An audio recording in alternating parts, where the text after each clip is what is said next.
10 years ago, a young adventurer named Jade barged into the guild to grab some quests, only to ignore the job requests plastered on the bulletin board. Jade was hit like lightning by the gorgeous blue-haired receptionist. Everyone calls her Garnet, and when love struck at first sight, he jumped into her romantic adventure quest and boldly confessed his feelings to her. The tale picks up with Jade's first shaky steps as a brand new novice. He'd barely fought anything, but after planting his win over one lone slime in the forest, he grinned like he'd just conquered the world, and proudly treated it like a proud milestone on his way to becoming a budding flower rank adventurer. Each step pulled him closer to the dream, becoming the kind of legendary adventurer everyone talks about. To pull it off, Jade had to hunt deadly monsters for their moonstones and drag back their lifeless ether bodies, because only then could adventurers stamp a blooming flower mark onto their hand and finally lock in their strength among the four classes: Support, Guardian, Attacker, and Enhancer. Jade strutted around as a proud flowerbud ranker until he finally noticed the moonstones were cracked, and that meant his reward was about to come up way smaller than he'd hoped. This crushing setback only lit the fire in Jade's chest. He swore he'd do better, push harder, and claw his way to becoming the greatest hero and adventurer the world had ever seen. Jade, the guild adventurer from the capital, stormed through the building hunting down the receptionist so he could grab his reward for the mana stones he'd unearthed from open window number 18. Garnet's enchanting face lit up in front of him, and the shy little boy froze, blushing hard as he stared, totally stunned by how her captivating features pulled everyone's eyes in. As a young adventurer, he couldn't help savoring Garnet's adorable outfit and breathtaking look. Finally, he spotted the name sitting on her chest, and in that moment, he learned the beautiful girl's name, exactly the way Jade should have figured it out by now.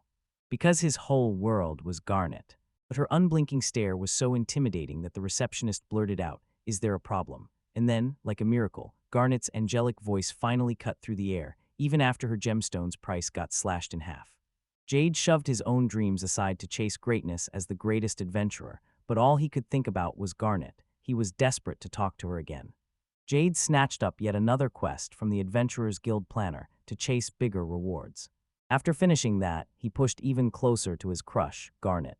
Garnet stayed locked inside Jade's mind as he sprinted through mission after mission that could have ended his life, and somehow he pulled it all off until time passed and that little boy finally grew up.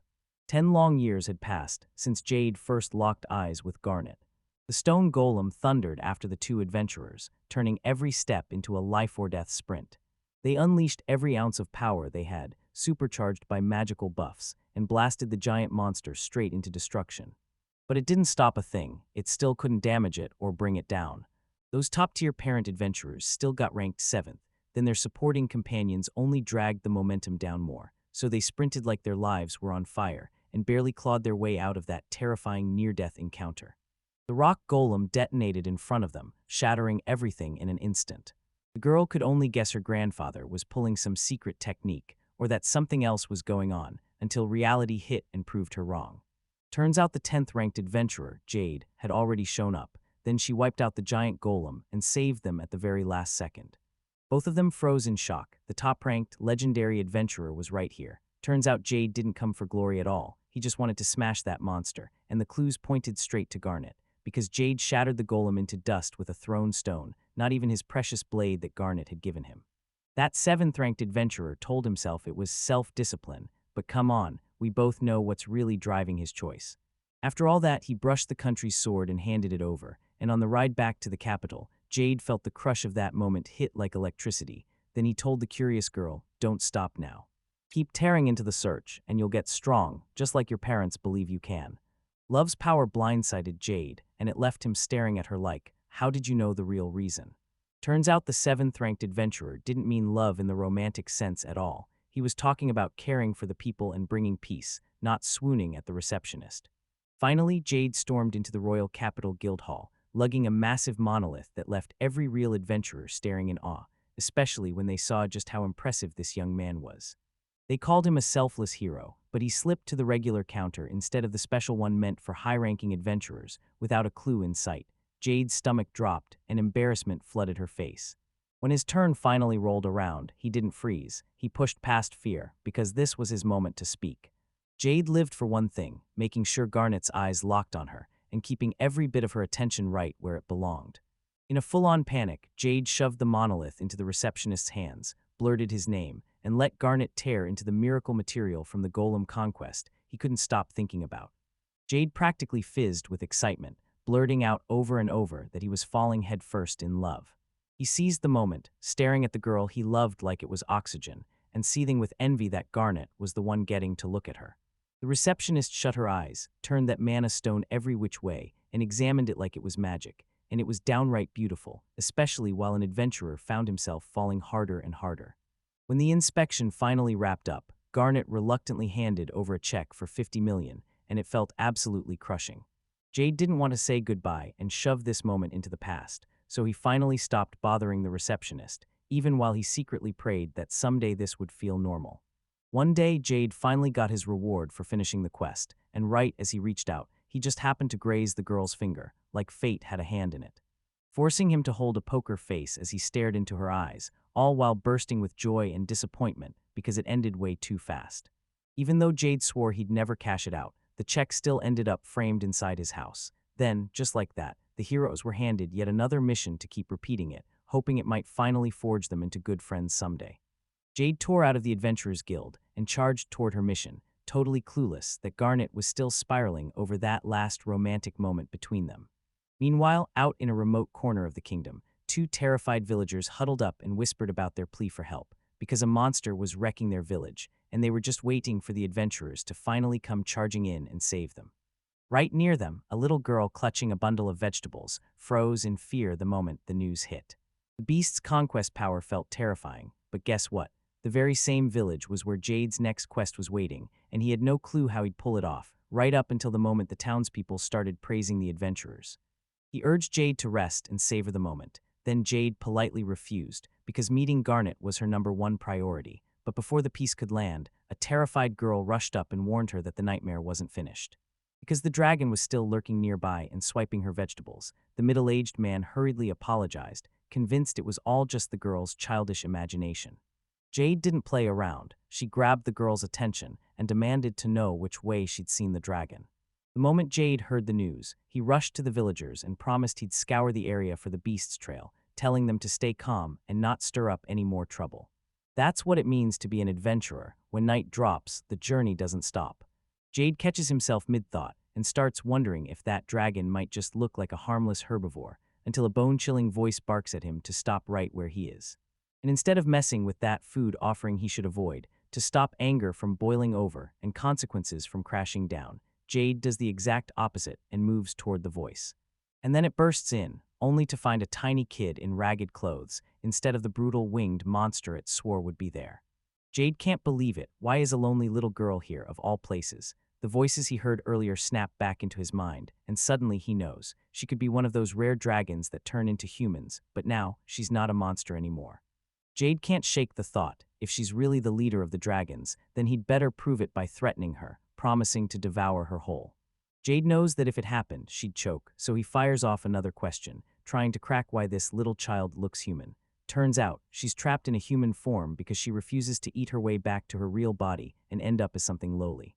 At least this will buy her a few days of survival with those stolen vegetables. Even the famous human hero couldn't hide it. Shock hit him hard, and heartbreak followed as he stared at the girl's pitiful state. And it turns out she can't even hunt for meat in dragon form, because once the rumors of the adventurers' arrival spread, the evil people will try to wipe out monsters and dragons, so she won't risk it. And yeah, Jade finally admits the only time the child slips back into her beast form is when she's stealing vegetables. That question juggled the girl's nerves because it screamed one thing: the adventurers had clocked her, and they could storm this place fast, or drag their conquest on inch by inch. She clung to one hope: Jade was human, and he'd rescue her from those conquerors. Then the young man's words sank in, and one of the adventurers took way too long enough that the little dragon had to sit there and process the shocking truth.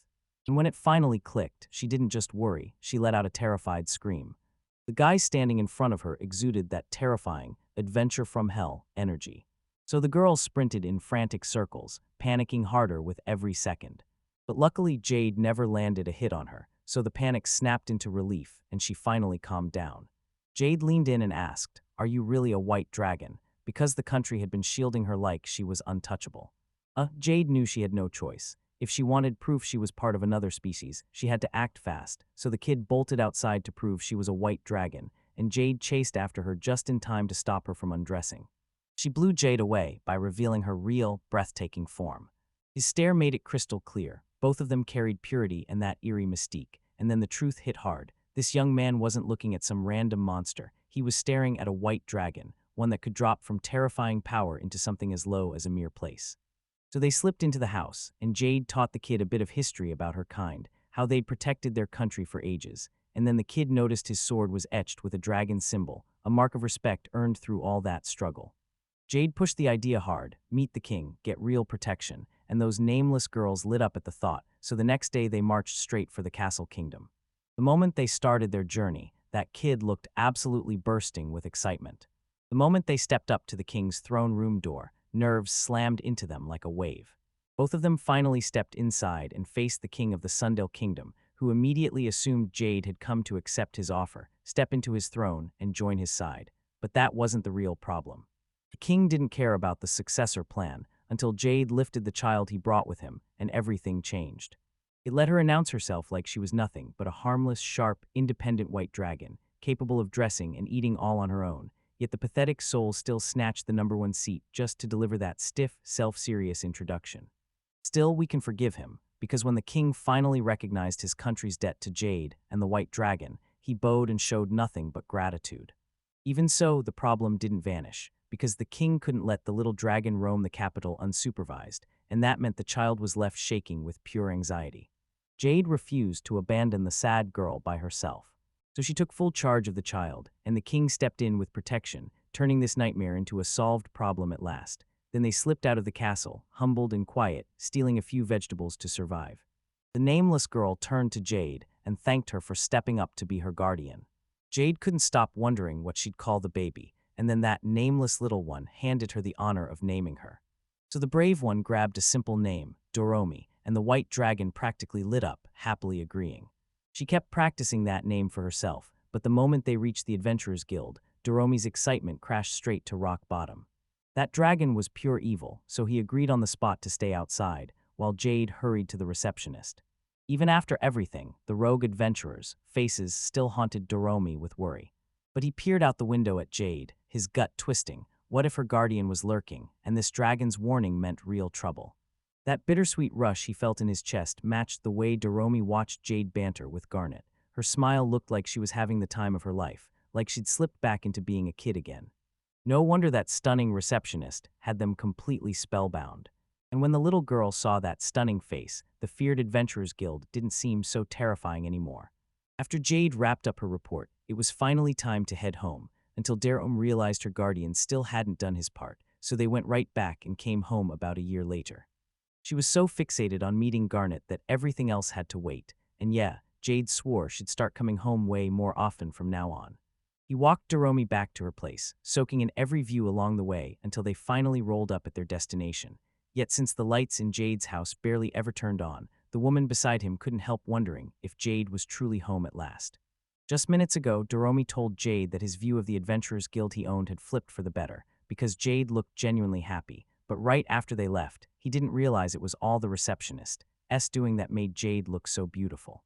The great hero was lost in his imagination, replaying how dazzling Garnet looked, yet Doromi couldn't wait a second longer. They weren't even at Jade's place yet, so they had to make sure they were staring at the right sparkling house on the corner. The windows and even the roof, lit up as symbols of a real, warm home, right in their line of sight, and they couldn't wait to rush inside before disaster struck. That hit like a spark, pure design brilliance, and suddenly it clicked. It was Jade's message to Garnet, and for now, they were really starting to live together. Seriously, this guy was thinking 1,000 moves ahead, way beyond how people even plan the main characters in an anime. Carpenter's figured the heart was all about Jade loving the citizens, but let's not chase every wrong rumor. Come on, we're breaking into the lover's house. Every time it slipped from the entrance to the bathroom and straight into the bedroom, that white dragon left jaws on the floor. So he kept the tour going until the girl finally reached the walk-in closet, and everything felt weird in there. Doromi didn't know it yet, but he'd already lit a fuse in the sweet girl's heart. Inside were 28 outfits and wedding dresses, all stacked with Jade's favorites, the kind she dreamed someone would wear someday after all of this. Those clothes were meant for his beloved crush, not his legal wife, and the little girl begged to meet him in person just to say thank you for letting her stay here. Jade finally fell silent, the truth hitting her hard. her clothes, and those women's dresses were downright degenerate. Garnet's behavior wasn't for a wife, a girlfriend, or even a friend.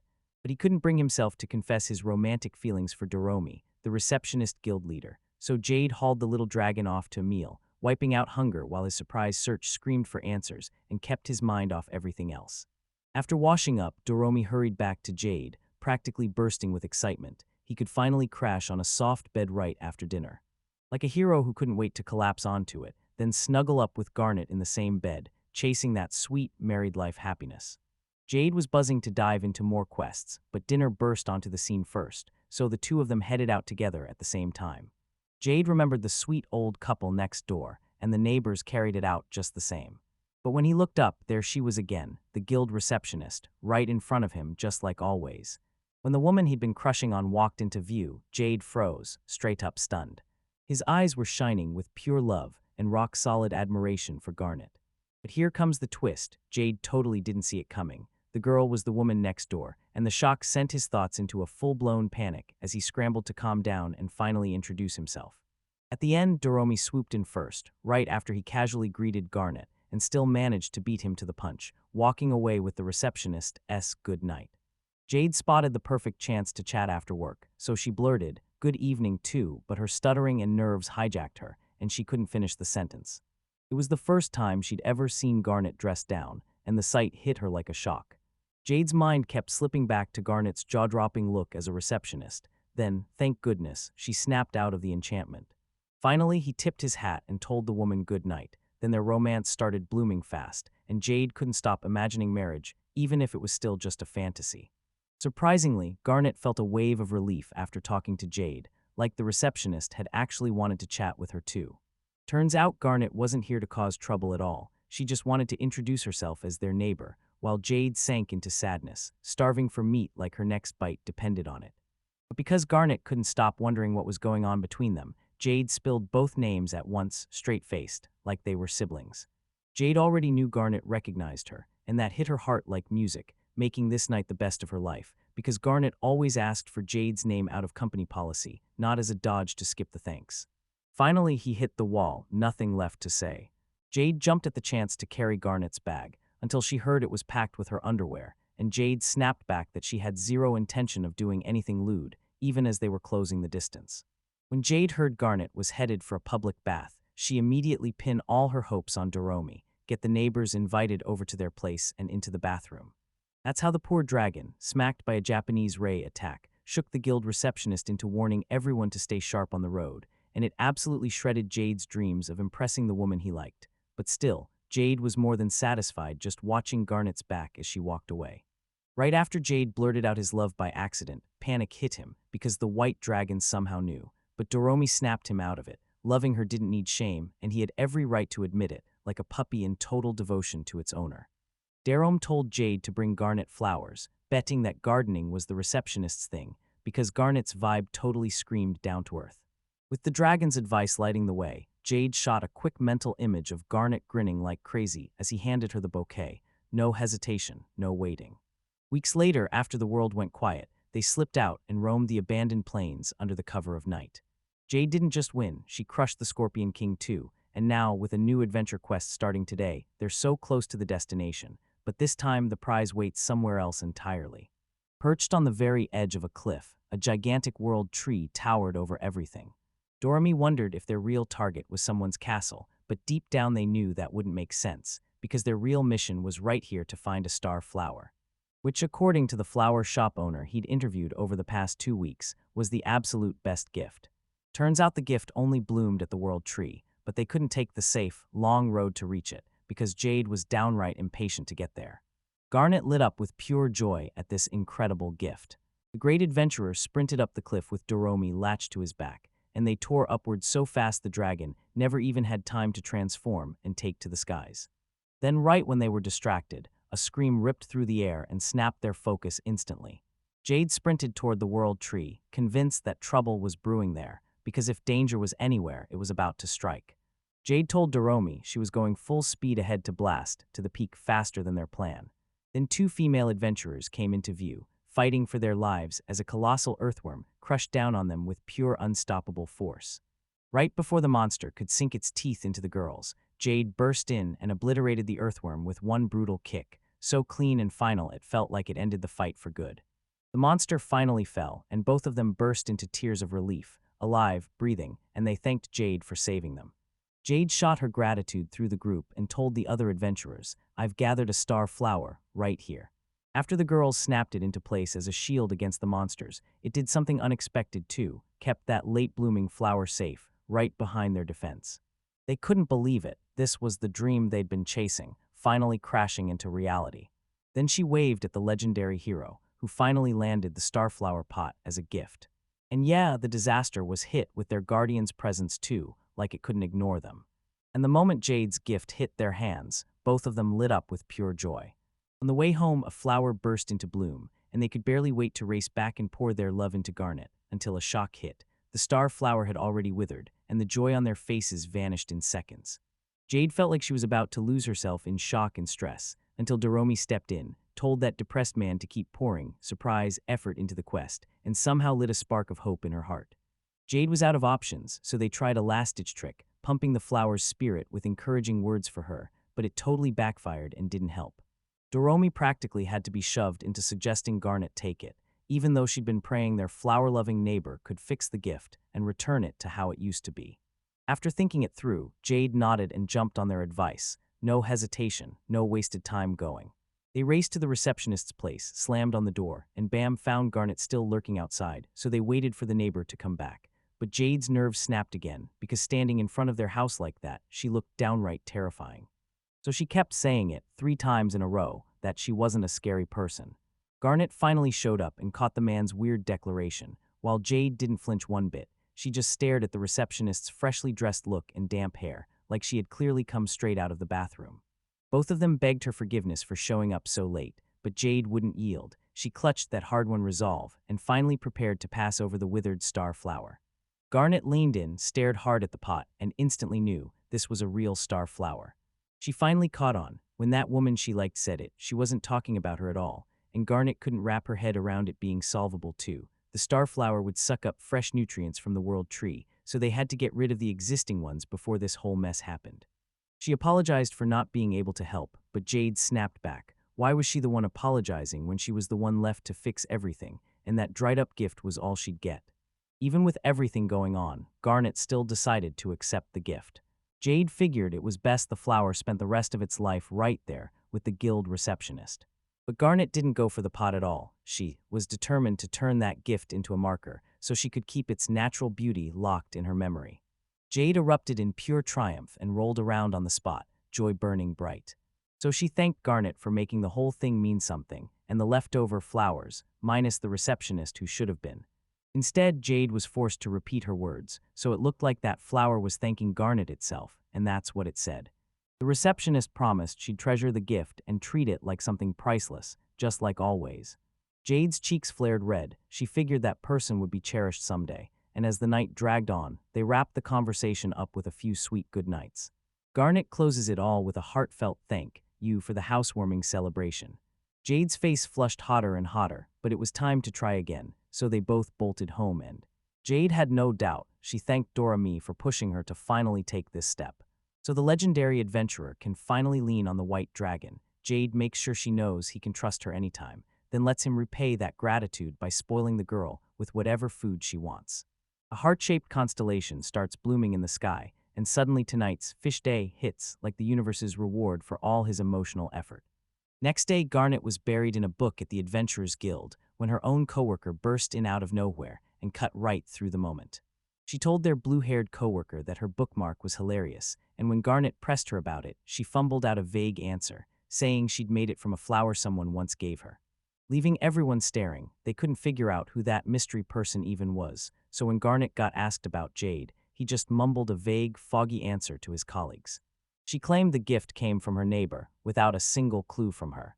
Jade cradled that pot like it was pure treasure, but the receptionist slammed it down, refusing it as a valuable addition to the already degenerate collection. A month later, Jade and Doromi tore through the streets and burst into the guild with the clock ticking down before sunset. They barely made it on time, just like the white dragon demanded, so they stayed posted outside while their guardian did what he always did, slipped inside. Jade's nerves were on fire, but she forced herself to lock in, because this was the moment she'd been waiting for. Heard the receptionist call out Garnet, and that's when she finally stepped into my life through that window.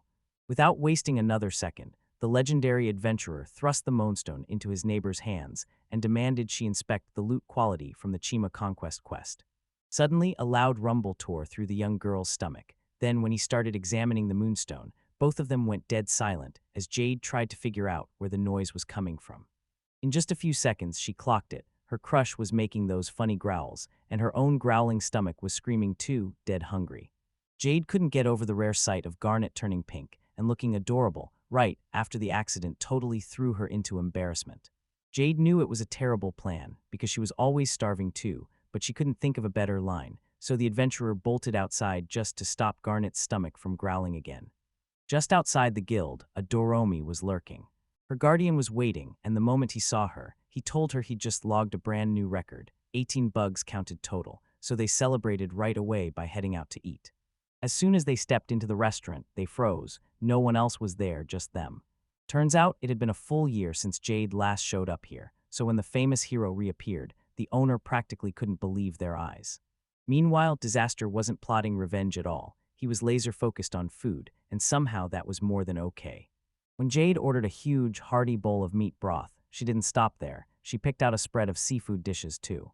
A few minutes later, the mouth-watering food came rushing in. And yep, this was their lucky day, especially for Jade, because that last order was hers, and it was the moment she'd been waiting for. So without a second thought, they dug in and absolutely devoured every bite until they were finally full. They gushed over how good it was, reminisced about the seafood and that soul-warming soup they both adored, and then dove headfirst into their own wild little hallucinations about what the food must taste like. When a brand new customer crashed in and plopped down right beside Jade, it shook her because the woman who showed up wasn't a stranger at all. She was the guild receptionist, and everyone had been holding their breath for her. That left the adventurer staring, baffled. Why did Garnet show up at this restaurant? Was Jade right, and was she really here for a dinner date with him? Jade caught Garnet asking for the usual order again, and that told her one thing for sure: this receptionist came here all the time. Jade couldn't stop wondering what the neighbor's food meant, until she saw it was gone, and realized Garnet had been craving a seafood plate that had already run out. Jade accidentally shattered the woman he loved's trust, and to her, that wasn't a mistake, it was unforgivable. Jade gladly handed over the fish to be cooked for the owner. Then, of all people, she ended up giving it straight to Garnet, and the owner snapped that it was a huge mistake, trapping Jade into being everyone's helper to handle restaurant work. But Jade didn't do it for him. She stormed into the conversation and talked the owner into letting her buy the ingredients herself. For now, it felt totally impossible. Supplies were running dry because vicious monsters prowled right along the coastline. Even that infamous white dragon, yes, the one who swiped vegetables, still couldn't stomach the sea monster, and Jade got hit with the same cold truth. She marched up to the guild receptionist and demanded to know if there had been any conquest mission targeting that creature. Garnet said there was exactly one custom-made for rank 6 adventurers. Jade was a low-level Jade, so she couldn't take the job, and she couldn't afford to wait for her quest to crawl to rank 10 either, because waiting that long would mean getting trapped in fear, and that question hit his mind. What if Jade stopped treating conquest like a Federation mission? If she'd gone fishing at sea and stumbled into that monster, then wiped it out in pure self-defense, everything would have been fine, just like Jade said. He packed up and headed for the sea to snag some fish. No excuses, just straight to the catch. That's when Garnet finally got to chow down on his favorite, mouth-watering seafood. Right after that, Jade and Darom headed straight to Jade's villa, on the same spot where he bought the place 2 years earlier, because the sunset view was absolutely unreal. Even after she scrubbed every detail about Garnet's adoption to make him fall hard, not just in love, but drawn to the very. But also with her, then everything snapped into place, and romance finally lit up the whole moment. They'd kiss like that, right as their delusion finally crashed and burned. But deep down, their goal was still blazing in their hearts that very day. Jade grabbed the fishing gear she'd gotten earlier for Garnet, and for their kid too, so they could finally enjoy some time together. Jade never even thought the thing could knock a monster down. He'd just fish with Doromi while waiting for the sea creature to show up, grab a few ingredients, and keep it simple. Then they'll share a laid-back dinner with Garnet, but Jade's got a quiet move planned. He'll drop that he caught fish, charm the receptionist, and slowly deepen things between them. For now, that's the whole game plan. Right after everything, the fishermen surged into the harbor. The whole place felt weighed down with gloom. The air felt like it could snap under the weight of that lurking sea monster, and somehow Doromi is the only one left who made it out alive. As he filled them in on their wild ride ahead, of course there was that little boat waiting for Garnet too now. Let's stop the wait, what? Mess and watch the sunset come alive without dragging this out. They've already kicked off fishing on the monster expedition, like they're gearing up to reel something terrifying in. Right when they were about to hit the sea, a voice slammed the brakes on them. Jade spun around, and there they were, a gang of stern-faced men cutting off their plan to catch that priceless fish. That's the tale of the restaurant owner this guy owned. He grabbed the adventurers and warned them, "Don't go," right after that sighting from 15 months ago.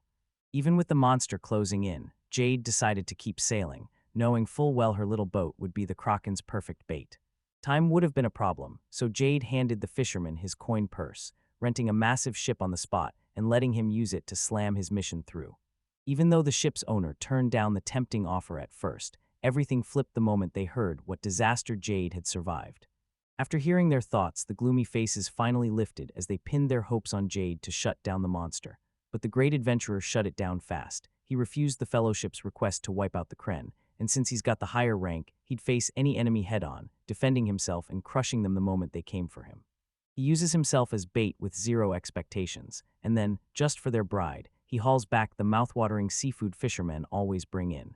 Jade's kindness hits middle-aged men like a tidal wave. They can't help but hand her the boat for free and even return the bag of coins she'd already given the owner. Jade and Doromi sailed straight into the middle of the sea, and for once it was calm as anything, no monsters, not a single sight. The fishermen kept their cool and kept fishing, until Jade finally hooked her very first catch. The way it all clicks sparks an idea. Maybe they should launch a competition, because Jade refuses to let her guardian grab the whole world for herself. Lady Luck is seriously smiling on Jade. She manages to snag 5 white dragonfish, even though they're practically impossible to find. They swap fishing spots, convinced their curse is tied to the location, while the little girl watches the seafood snatch her bait. Jade grins as the white dragonfish bites down, then she yanks it in hard, savoring that sweet, victorious taste. Their joy lasts about one breath until they spot it. Their catch is a sea scorpion, infamous for crushing everything with sheer brute strength. The dragon is left reeling, terrified by the weird human privilege, while Doromi shrieks in pure horror at a sudden sea monster crashing the scene, so in a full panic, she hurls pebbles at it, trying to drive it off. That single hit only fuels the giant scorpion's rage. Now their boat is teetering on the edge of sinking. Jade, who'd already gone down, didn't panic. She'd forged the whole boat with magic, letting her strike the monster without restraint. Then boom, she transformed into a force to be reckoned with and sent it crashing straight into the deep, dead sea. And just like that, the fight wrapped up fast. And Jade made it back to the ship safe and sound, untouched by harm. They basked in their effortless win, and the conquest finally felt like it had settled for good.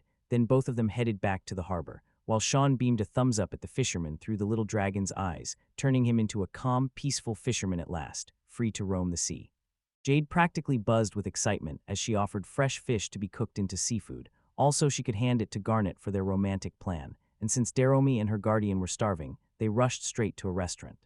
Until Jade suddenly spotted Garnet on the way there. Caught off guard, she blurted to the receptionist in a way too loud, way too happy voice. Then Garnet couldn't help but hold back a comment. She blurted that their kid had gone all the way and could finally talk to their crush with zero problems. Then she swung the whole story around, showing off the fish they caught and bragging about how they conquered the monster right in the middle of their fishing trip. Doromi's fishing trip hijacked the whole conversation. She leaned in and told Garnet how she stayed stone still, calmly locked eyes with the monster, and hurled a rock at it like a hero without so much as stepping back. By the end, Garnet's feelings for Jade only burned hotter. She was sure Jade had slain that sea monster, so she leaned in and asked if she'd meet her at the guild tomorrow. Jade couldn't stop wondering, did Garnet remember the promise to hit a mission today? And since the receptionist never said a word like she always does, Jade's worry started clawing at her. Jade wasn't even a little nervous about being stuck in the guild all day. On the second day, Jade's face burned with embarrassment, as she couldn't figure out why Garnet was suddenly so fixated on keeping her safe. Even with her rank 10 strength, she still wasn't ready for what came next. Of course, there was a wish, and it shattered into reality, making the woman she liked actually worry about her. Jade had a feeling the receptionist saw her as an unreliable kid, but in Garnet's eyes, she wasn't just fine. She was the strongest, greatest adventurer, and Garnet even treated her like a younger brother who needed protection. so Jade couldn't help but beam and ask, "Why you see me like that, but not as family?" She knew it was true because Garnet had watched him level up ever since he was a 12-year-old adventurer, right from the start. Jade lit up with pure joy and gratitude toward Doromi and Garnet because they didn't just treat her like one of the greatest adventurers, they treated her like a little brother who needed protection. When Jade finally understood she was bound to Garnet, thanks to her brother's plan, she realized she'd never stand a chance of becoming his lover, and the impact shattered her mind and heart. It wasn't just a bruise, it was a fatal blow. Even trying to call it sibling would have only dragged them into disaster because that bond could never stay clean.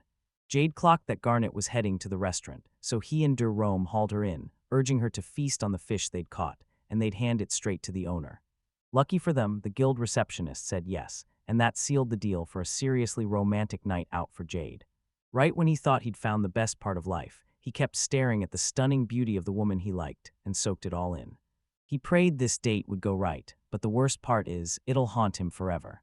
Everything collapsed in just 5 seconds because the restaurant sat practically around the corner, so Jade's shot at finally chilling with Garnet, a former regular here, vanished before it even started. When the owner finally arrived, they wasted no time, telling him they'd caught fish and bragging about how they'd crushed the monster that was choking the seafood business. Overwhelmed with gratitude, he promised Jade he'd cook up something delicious, but Jade just stared, baffled, because she couldn't figure out who he was talking about. Garnet actually handed the man a thank you flower for cooking up that delicious food, and it felt like her gift meant way more than just a sweet little thank you. Jade blurted what's going on, but the adventurer couldn't stay to eat with Garnet anymore, because the owner was shutting the shop for good and heading to the countryside to live with his daughter and her husband. Jade shoved a bag of coins into his hands as a retirement fund, but the owner refused it, once and for the last time in this restaurant. Then Jade slid right up beside Garnet, close enough that their elbows practically collided. She burst into tears because the store was shut. No, not shut. It had just slammed its doors, and that broke her heart. This once-in-a-lifetime moment might be the very last chance they ever get. Right after they finished eating, a white dragon and its guards swooped in, yelling how delicious they were, and then Garnet just watched with a sweet smile before sliding right into the moment, letting them savor that quick burst of happiness. Just moments ago, Doromi was outside the Adventurers Guild with her friends, blazing through the tale of today's adventure. Jade drove a single punch straight through the Hydra, and right as it fell, she clearly noticed something about Jade's back. The kids were so blown away by Doromi's story that they begged for an even bigger journey. Then the moment fizzled out, because Jade suddenly finished his report for the guild receptionist. Even though his face screamed sadness, it felt like something awful had definitely gone down. We rolled back a few minutes early, because Jade and Doromi had just wrapped a high-level mission and were heading for the guild like they always do, and the moment Jade spotted his lover, the receptionist, pure joy lit up his face. She was stunning and on cloud 9, because now she could finally keep her chats with Garnet under wraps and maybe, just maybe, one day he'd work up the nerve to ask her out. Forget doom watching from the sidelines. Jade walked up to the receptionist's window while everyone else made room for the other kids. Bathed in Garnets that blazed like pure fire. Garnet's face looked nothing like before, and Jade refused to let fear win. She strolled right up to her neighbor, calmly said her name, and handed over the stone she knew Jade loved. Every single day, Jade and Garnet hooked up, Jade grinning like the happiest kid alive. But the moment he heard her cough, that smile vanished. Worry hit him hard, and he couldn't stop wondering if Garnet had been battling a serious illness this whole time. Jade worried about his neighbor's health, but instead of pressing him, he swallowed the questions and stormed out of the guild, so he wouldn't drag Garnet into it. It might have been their final conversation, so we cut back to moments ago, where Doromi spotted her guardian slumped in pure depression. And right then, he shot him a question, demanding to know what the heck was going on. The white dragon finally got the full picture, Jade's insane plan to steal a medicine that could instantly wipe out any illness, even the ones that seemed hopeless. Jade wouldn't sit there and watch someone get hurt right in front of her, especially not Garnet, the one we were literally talking about. Doromi threw her full support behind her friend, and they didn't waste a single second, right on the road to the pharmacy. Jade leaned on that 1 billion stash and went hunting for someone who could craft the exact medicine Garnet needed to survive her recovery. No luck everywhere she turned, eyeballs stared back, and it was downright terrifying even for me, the white-skinned dragon. Screaming at her guardian to get out right now, she warned they'd be the next victims. Because of that, Jade promised the white dragon that no piece of her would be taken, since her state protection status would hold, but it still felt way too soon for comfort. Her shoulders sagged with relief when he suddenly appeared, right as the woman stood there, horror-struck, gripping kitchen utensils that absolutely weren't meant for cooking.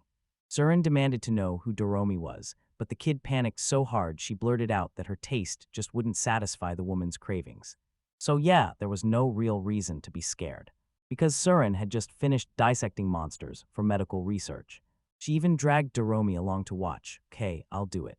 Then she scribbled it back on another note. Jade's eyes sharpened as Surin appeared because she'd met her before. Back when shopkeeper Coop had been teaching the girl her medical lessons. And get this, Surin's the pharmacy owner's granddaughter, and everyone says he's the strictest, no-nonsense person around. That's exactly what Jay is hunting for, because Coop could finally forge a medicine that heals her for good. Surin's receptionist disease hit, and it turned out her grandmother had retired and moved back to the countryside, so she couldn't jump in and help, no matter how cheap the housing was out there. Jade couldn't stop replaying it in her head, crushed by the gut punch of remembering it. The coup mixture is the best, so when Surin shows up, she throws herself in and saves the day, brewing medicine as a substitute for her grandmother. After thinking it through, Jade begged Surin to rescue the receptionist and pull her out of the agony she'd been forced to endure while running the pharmacy.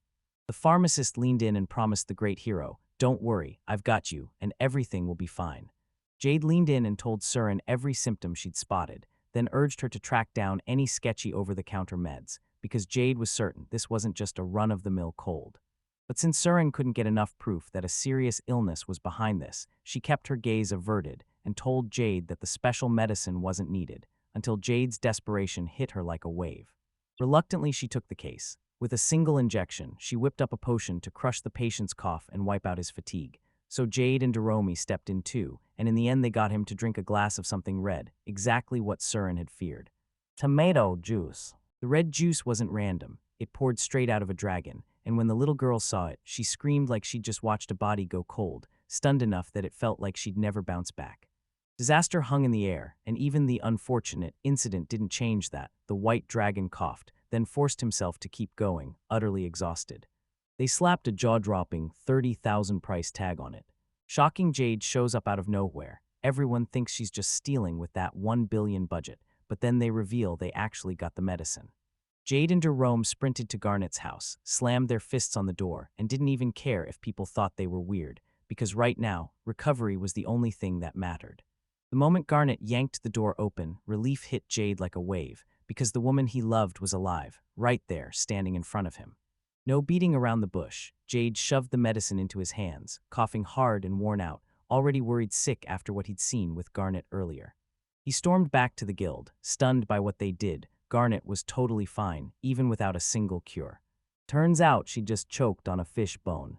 It wasn't some scary illness, nothing she'd seen before, but Jade still apologized for freaking her out, because yelling "I'm special" is totally the kind of natural reaction Jade would have. And he refuses to stop, pushing through every step until she finally speaks up and gives him the way forward. Right when it mattered most, he froze with cold fear, then dug deeper into that mystery about the special receptionist. He leaned in and told Garnet, "I'm not like the others." The way he felt right now hit just like the moment he'd handed flowers to his favorite restaurant's owner, pure gratitude, clear and honest. Garnet took the medicine, not because her body was ready yet, but because that hurting young girl needed it right now. Then Garnet waved Jade and Doromi inside to check out her flowers, and Jade immediately started raising a giant question mark in his head, because who invites you into someone's home after you're the type of guy who can't stop thinking about the woman who's got him hopelessly in love? And when Jade realized what was happening, his reaction was priceless. He couldn't hide that shock at all. Once he finally calmed down, they strode inside, and Jade got a look at the reception living room, and he stared like he'd just been hit with heavenly bliss. But while Jade was busy daydreaming about sharing a meal with Garnet right there at her own table, Doromi spotted the flowers in the pot, and they looked just a little too wilted. He shoved both of them onward, yelling at them to save themselves, so they sprinted, jabbed the medicine into the soil, and just like that, the disaster unfolded before their eyes, turning dead, withered petals into flowers that burst fully in bloom. So yeah, he was the first to throw a celebration for that miracle, and Garnet couldn't help but feel pure joy about it. They looked healthier now, so she thanked both of them for everything. Then, right out of nowhere, Doromi's stomach growled loud enough to tip the little girl off. She was starving. Garnet decided it was finally dinner time, so she pulled both of them along, asking them to team up and hunt for a brand new restaurant to eat at. And once their favorite place shut its doors, their dream finally snapped into reality, an absolute yes for the great hero. She kept grinning so hard the receptionist started to doubt it, but Garnet didn't blink. She just pushed Doromi and Jade out the door. The cheerful young man snapped back eagerly. Yep, that's great. Then time slipped ahead to an unknown number of days later, and they pushed forward. Jade chased his own wants, replaying every wild magical moment from the last few nights, when he slipped into Garnet's house, lent a hand to nurse the flowers back to life, and ended it all by sharing a delicious dinner with Dorom. They clicked instantly, so perfectly that Jade couldn't even fall asleep at night, just drowning in an overdose of happiness. This time it felt like the nightmare was coming back, different cause, same dread. Then Jade snapped to attention as a deep rumble thundered nearby, and with his enhanced hearing, he hunted down where it was coming from. He found out his neighbor was in danger, so Jade sprinted to save her, and right there, she collided with a panicked Garnet. She turned to Jade, ranked 10th among all adventurers, and begged him for help. Everything shattered into confusion. She could only point and say the terrifying place was her second-floor bedroom. Jade instantly felt it. Something terrifying was lurking there, while Garnet blinked in shock, sure the culprit was just some robber. Jade shot the guild receptionist a confident nod, promised she'd de-sweep the area, told her to stay right there and stay close, then barked orders to the disaster to shield Garnet. Jade clenched her resolve, slipped into the room, and scanned for the robber, staying tense the whole time, even as her worry about how filthy the place might be gnawed at her. But there was one burning clue. Garnet had fought an intruder here, and that kind of betrayal could never be forgiven. Jade sped up, scanning the room, only to find it empty, with nobody there except them. Garnet still had a bad feeling. The intruder had to be cowering under her bed. Jade spun to check the area, and right there, a creature bolted so fast it vanished into the chaos. Meanwhile, the adventurer's iron grip sent the terrified receptionist shrieking and shaking like a leaf. Clinging to the little girl for balance, he steered straight into a disaster. Then he promised his friends they didn't have to worry because he was right there with them. That culprit is a tiny spider, and it causes disasters for a whole different reason. Garnet's shock hits the moment his stomach rockets after he realizes he already swallowed that spider. And yeah, there's no going back. Jade knows he has to cut down that threat right now, but he slips away just in time and dodges every move. Jade slips under Garnet's real clothes, then suddenly he's gone, because that massive barrier won't let Jade catch him. That wild surprise quest hits her right in the nerves, no matter how Jade insists on showing off her bravery against spiders, so she shuts her eyes and clamps her hand around his entire body. And sprints to the window to finish off the perpetrator. Sadly, that sweet woman's place doesn't end on a good note. Jade admits she went a bit too far and accidentally wrecked Garnet's bed, but the receptionist doesn't make it a big deal. However, he even thanked that amazing adventurer, basically calling him his hero for tonight, telling him he was relieved, because even now, the girl next door was still giving our child the best praise her neighbor ever earned. They'd waited so long that buying a new bed was already out of the question. Jade wouldn't let Garnet sleep in one of the battered ones because a midnight accident could strike, so she offered her own bed, and Garnet was over the moon. But then, out of nowhere, he finally called two of his best friends, and yeah, they were still stuck in the friend zone. But for Jade, that single step shoved her way closer to the thing she wanted most, finally working up the courage to ask the receptionist out. So she sprinted back home, grabbed that pricey bed, and shipped it straight to Garnet's house within minutes, because once the woman saw just how luxurious it was, there was no way she'd let it go easily. Still, disaster flipped the plan, swapping the beds instead, setting up the perfect moment and the wild hope to rank 10 adventurers. Right at the end, Garnet finally caved and agreed to the White Dragon's proposal, though it never should have happened so easily, not just before they split for the night. Jade promised her neighbor she'd sprint to his side the moment another spider showed up. Garnet leaned on her, and the young man hauling the bed on his back practically glowed. Jade wept happy tears as he carried it all the way home. Finally, he dragged it into his own room and couldn't stop staring in shock at Garnet's bed sitting right in his house. After just a few panels, Jade finally pressed in and inhaled the blanket's scent for the first time, then caught the sweet aroma of the woman he'd been crushing on. It made him picture Garnet's arms around him, and somehow, he drifted into those gorgeous dreams like they were meant for him. Until this teenage boy finally realized the truth, his thinking had slid downhill from there. But Jade didn't look any more rested, because Garnet apparently wouldn't let her sleep, and I'm going to take it from there based on your imagination. Meanwhile, in a bustling city, a young girl named Marin was about to find trouble. She was heading straight for the capital, ready to kick off her journey to become the kind of legendary adventurer the world hadn't seen. No hero could compare. Jade kicked off the sleepy Dorami adventure, telling me all about it, while Dorami grumbled that today's quest dragged them straight through the night.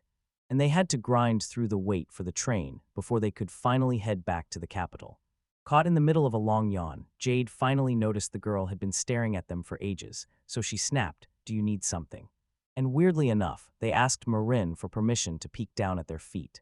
A low dragon swooped in and yanked off their shoes first, and the would-be adventurer just wanted to peek under the seat, but when she found nothing, her face fell hard. Turns out Marin dropped her wallet, and just like that, she lost everything. Stripped of every last coin, she had nothing left to buy a single thing. Even though it was only day 2 of her adventure, Jade marched on with a stone-straight face, shaken by surprise, weighed down by worry.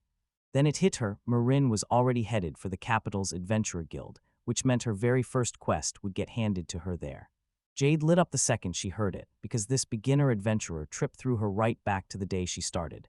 By the end, Jade finally cracked Marin's secret, her real name and her age.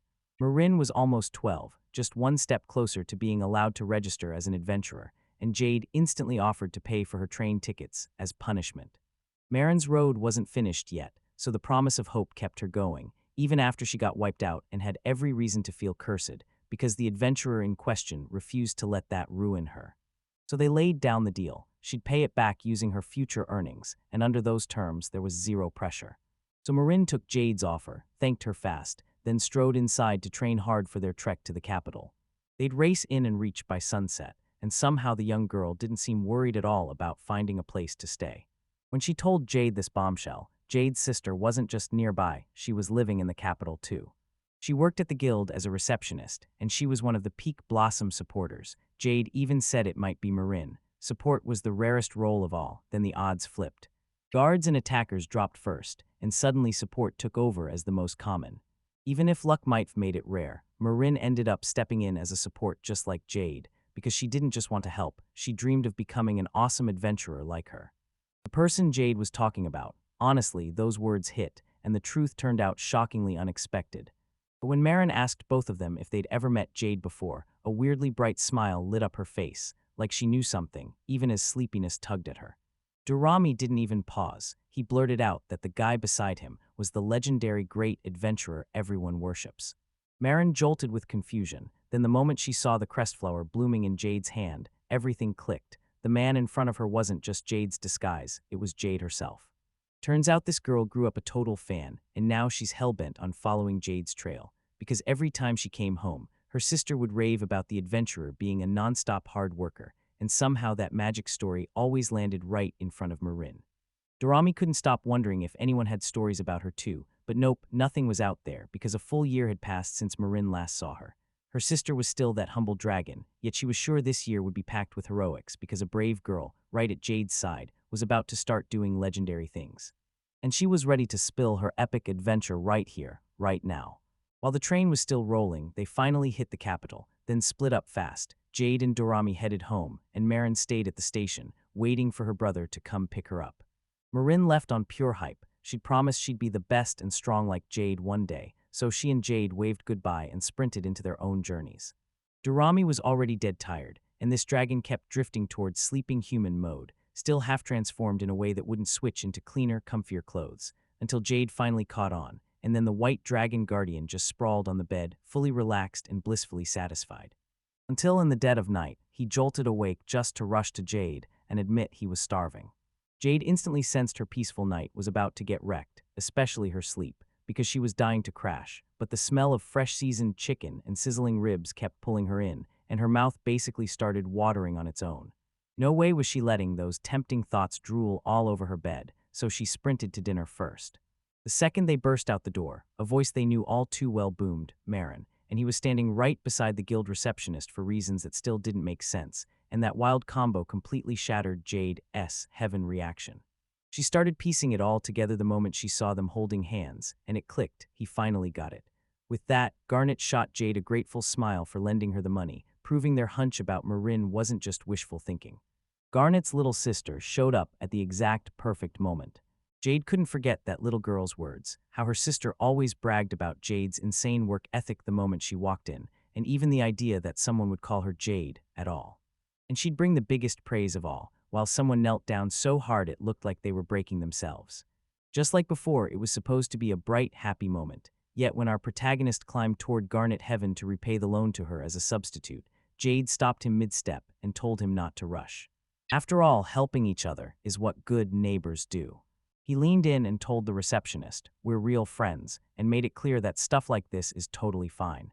Hearing those words, Garnet beamed at Jade with a sweet smile and for the first time, he finally admitted to his curious little sister that he really was friends with Jade.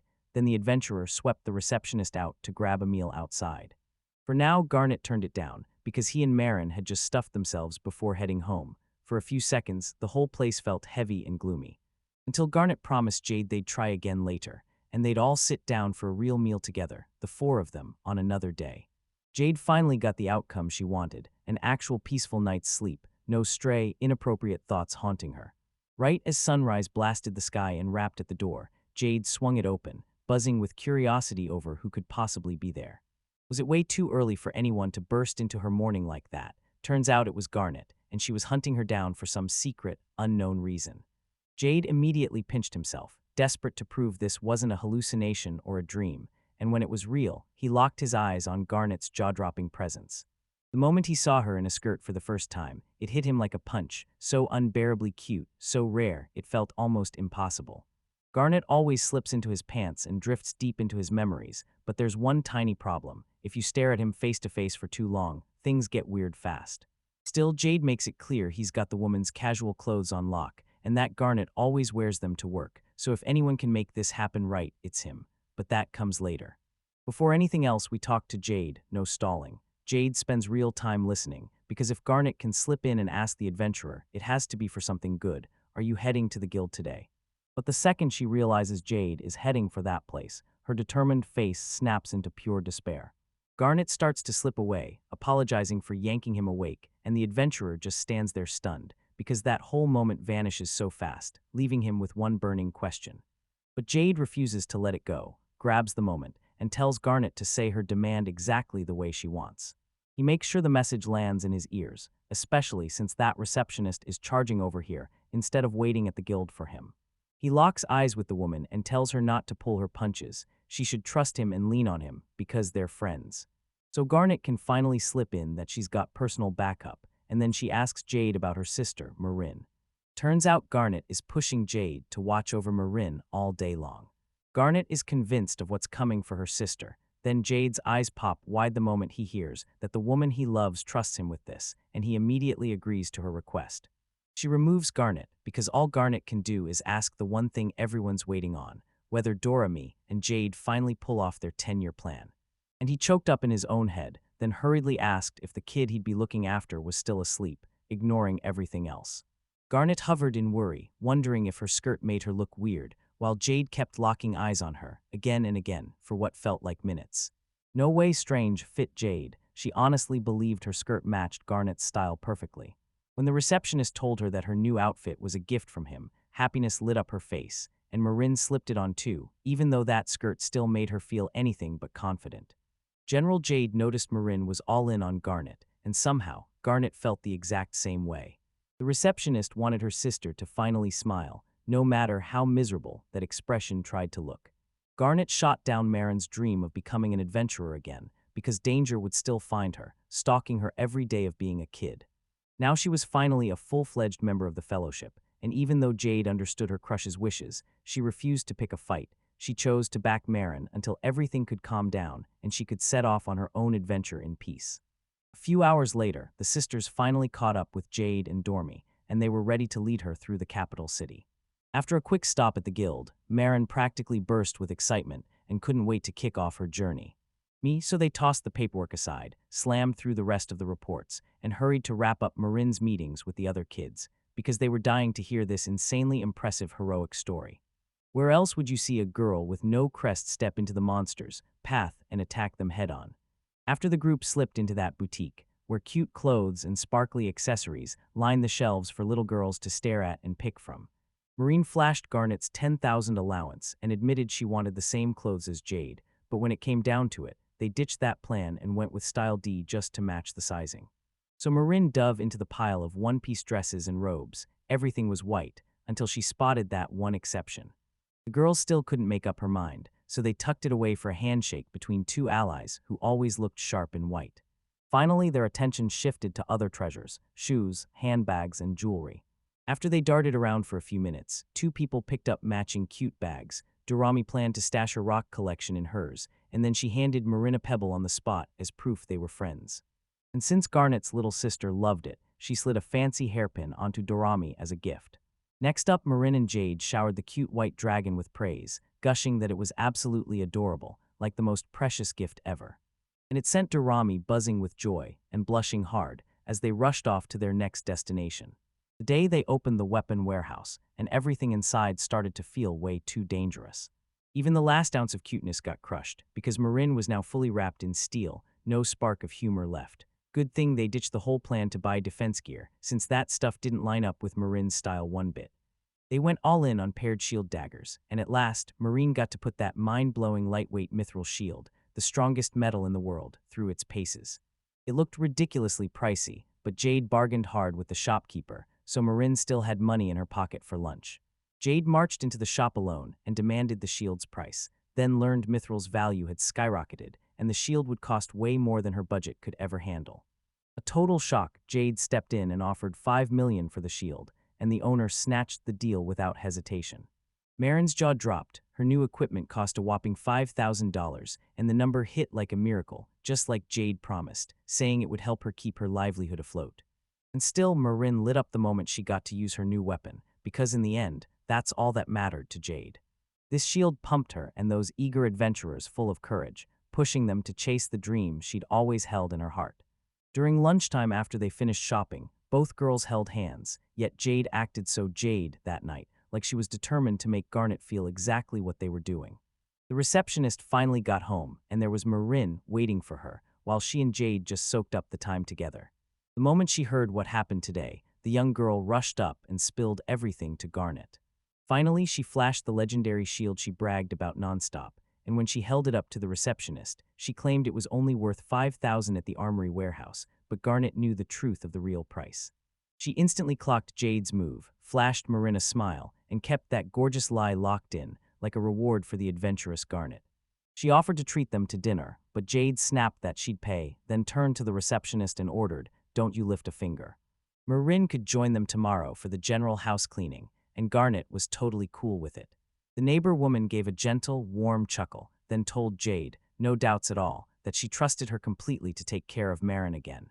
Good thing the adventurer flipped into protection mode on the spot, swore to Garnet he'd keep Marin safe no matter what, because something dangerous was lurking inside that house, and protection wasn't optional. The very next day, she swung her cleaning shield into action and wiped out a bunch of nasty germs. Turns out, Garnet already sprinted to that place to work while he was still at home, because that gear wouldn't be there if the older one was around. Even after they scrubbed the Dorami weapons and wiped down the entire house like crazy, the place stayed spotless for hours, every inch shining because their hard work never stopped. Jade promised to grab every treat they wanted as a reward for their hard work. Then right before the lollipops and Dorami candies could even be shown, it all got cut short. While cleaning, they stumbled on a letter they didn't even mean to find. The dragon girl said it was jammed between two books, and when she opened it up, Jade realized, shocking, she'd totally forgotten it was even there, even though it came straight from the king. It was baffling. How could they know the king of their own kingdom personally, and still he didn't say a word, and somehow Jade felt like just some ordinary nobody, at least, that's what everyone believed right up until the disaster. Jade dropped the truth. This letter wasn't a warning at all. It was an invitation to a party for every adventurer ranked 8 or higher. Each year, everyone packed in to celebrate the king's birthday, and you could tell both of them were dying to see if the spread would be legendary. Only Jade hesitated, because he'd never been to a ball in his life. He kept his reasons locked down because he was chasing a quest, and he wanted to spend time with Garnet at the guild. Deep down, though, Jade wanted to tag along too, because she genuinely loved that place. "So why don't you just take my sister?" Marin blurted out, and there it was, the instant Jade realized who he was really thinking about. Jade leaned in, heart pounding, convinced it was about to happen. Yeah, in his eyes they were good enough as friends, at least that's how it felt, until Jade crushed that hope, and suddenly every word between him and Garnet turned strictly business. But now there was more. Her receptionist flashed him a sweet, real smile that felt straight from the heart. Jade digs deep, rallies his courage, and pushes himself to rise, because he's determined to make his desires real. This was the perfect moment, those sweet, romantic words hanging in the air, and then another quest crashed into Jade's life. He dared himself to invite his beloved to the kingdom's grand ball. But rejection loomed, and Dome decided to poison his chances, jinxing it by telling the guard he'd go with him when Garnet refused the invitation. So that's why Jade pulled Dome in for prayer practice, and talk about timing. When Dorami and Marin were right on the edge of taking a bath, it all landed right in time. Jade should drink it. The secret arc training happening, right in front of the receptionist's house, didn't even feel shocking. Pressure crashed down on him, nerves screamed, so he steadied himself with a genius plan. He begged Garnet to team up with him for the ball, acted like he was some Madonna, and then Jade tried everything, starting with boring weather chatter and dry, plain lines, all while pushing for something that matched the joyful king's birthday. Everyone hated it from the start, and the crushing problem felt like it was escalating straight toward the Demon King, until Jade finally clocked what had to be done. All he wanted was to dance with his beloved woman and pour out every feeling. Then Jade burst out with words so dead-on, they hit straight through Garnet's chest and left a mark that would make Garnet talk about her for sure. This time, she might have been right behind the stunned hero, and trust me, it looked like a total nightmare for the adventurer. Still, even with that charming smile, the receptionist couldn't stop loving. Garnet showed up to check on her sister while she rested, and Jade quickly told her the kids had been bathing on their own and were already done cleaning up. Jade was terrified of what Garnet might be thinking, because Garnet felt totally different right now, so she double-checked by asking the receptionist what she thought of her, using Garnet's own words. In my opinion, she's genuinely kind, and that kindness hits Jade's heart like a much-needed emotional power-up. Garnet also swears she's hardworking and super social. The kids are thrilled. Finally, she doesn't look strange to that woman. But just when Garnet thinks he can celebrate, fate twists. He hears an invitation to a party, and his secret training suddenly turns into something real. Jade shot a quick look at her. Would she go through with it or not? She feared one wrong step would wreck her dreams, but to her shock, the receptionist said yes. The adventurer couldn't wrap his head around it, so Jade bombarded Garnet with non-stop questions, demanding confirmation that she truly wouldn't mind coming along to the king's party. Jade practically burst into happy tears, about to blurt out that she liked Garnet. Then she caught herself, brushed it off like it was nothing, and Garnet just laughed right back. Then they finally waved goodbye, but Jade didn't catch Garnet's big, joyful grin because she'd already headed home. Garnet was still grinning, twirling and dancing like her invisible partner was right there, guiding every move. She spilled the news to both girls right after they came out of the bathroom, and when Garnet promised to go with her to the ball, Jade felt a jolt of motivation. She hit the practice hard, determined not to step on his crush's feet, but first. This dude had to pick an outfit fast. His first try blew up in his face because it was way too shiny and flashy, turning Garnet's bright look into a full-blown fashion disaster. So he slipped into a dark cloak outfit, and the judges greeted him with brutal low scores. Jade's third try actually looked promising and got way less pushback, and in the end, he finally felt satisfied with that one. He lined in and thanked them both for their opinions. Only 5 days stood between them and the party, and Jade burned those days studying and drilling her dance to wow Garnet. But somehow Garnet's POV never appeared in the prep, not a single panel, even when the party finally rolled in on a bright daytime. Before Marin ever stepped inside Jade and the White Dragon's lair, she stayed close and joined Jade on her very first quest as an adventurer, right alongside them. When tomorrow rolls in, Marin can't wait to head home, because her real plan was only to handle her first job here in the capital, even if it hurts. Jade pushes hard for her growth, while Disaster on the other side is gearing up to throw a celebration. A big party for him and Marin to toast her achievement as an adventurer.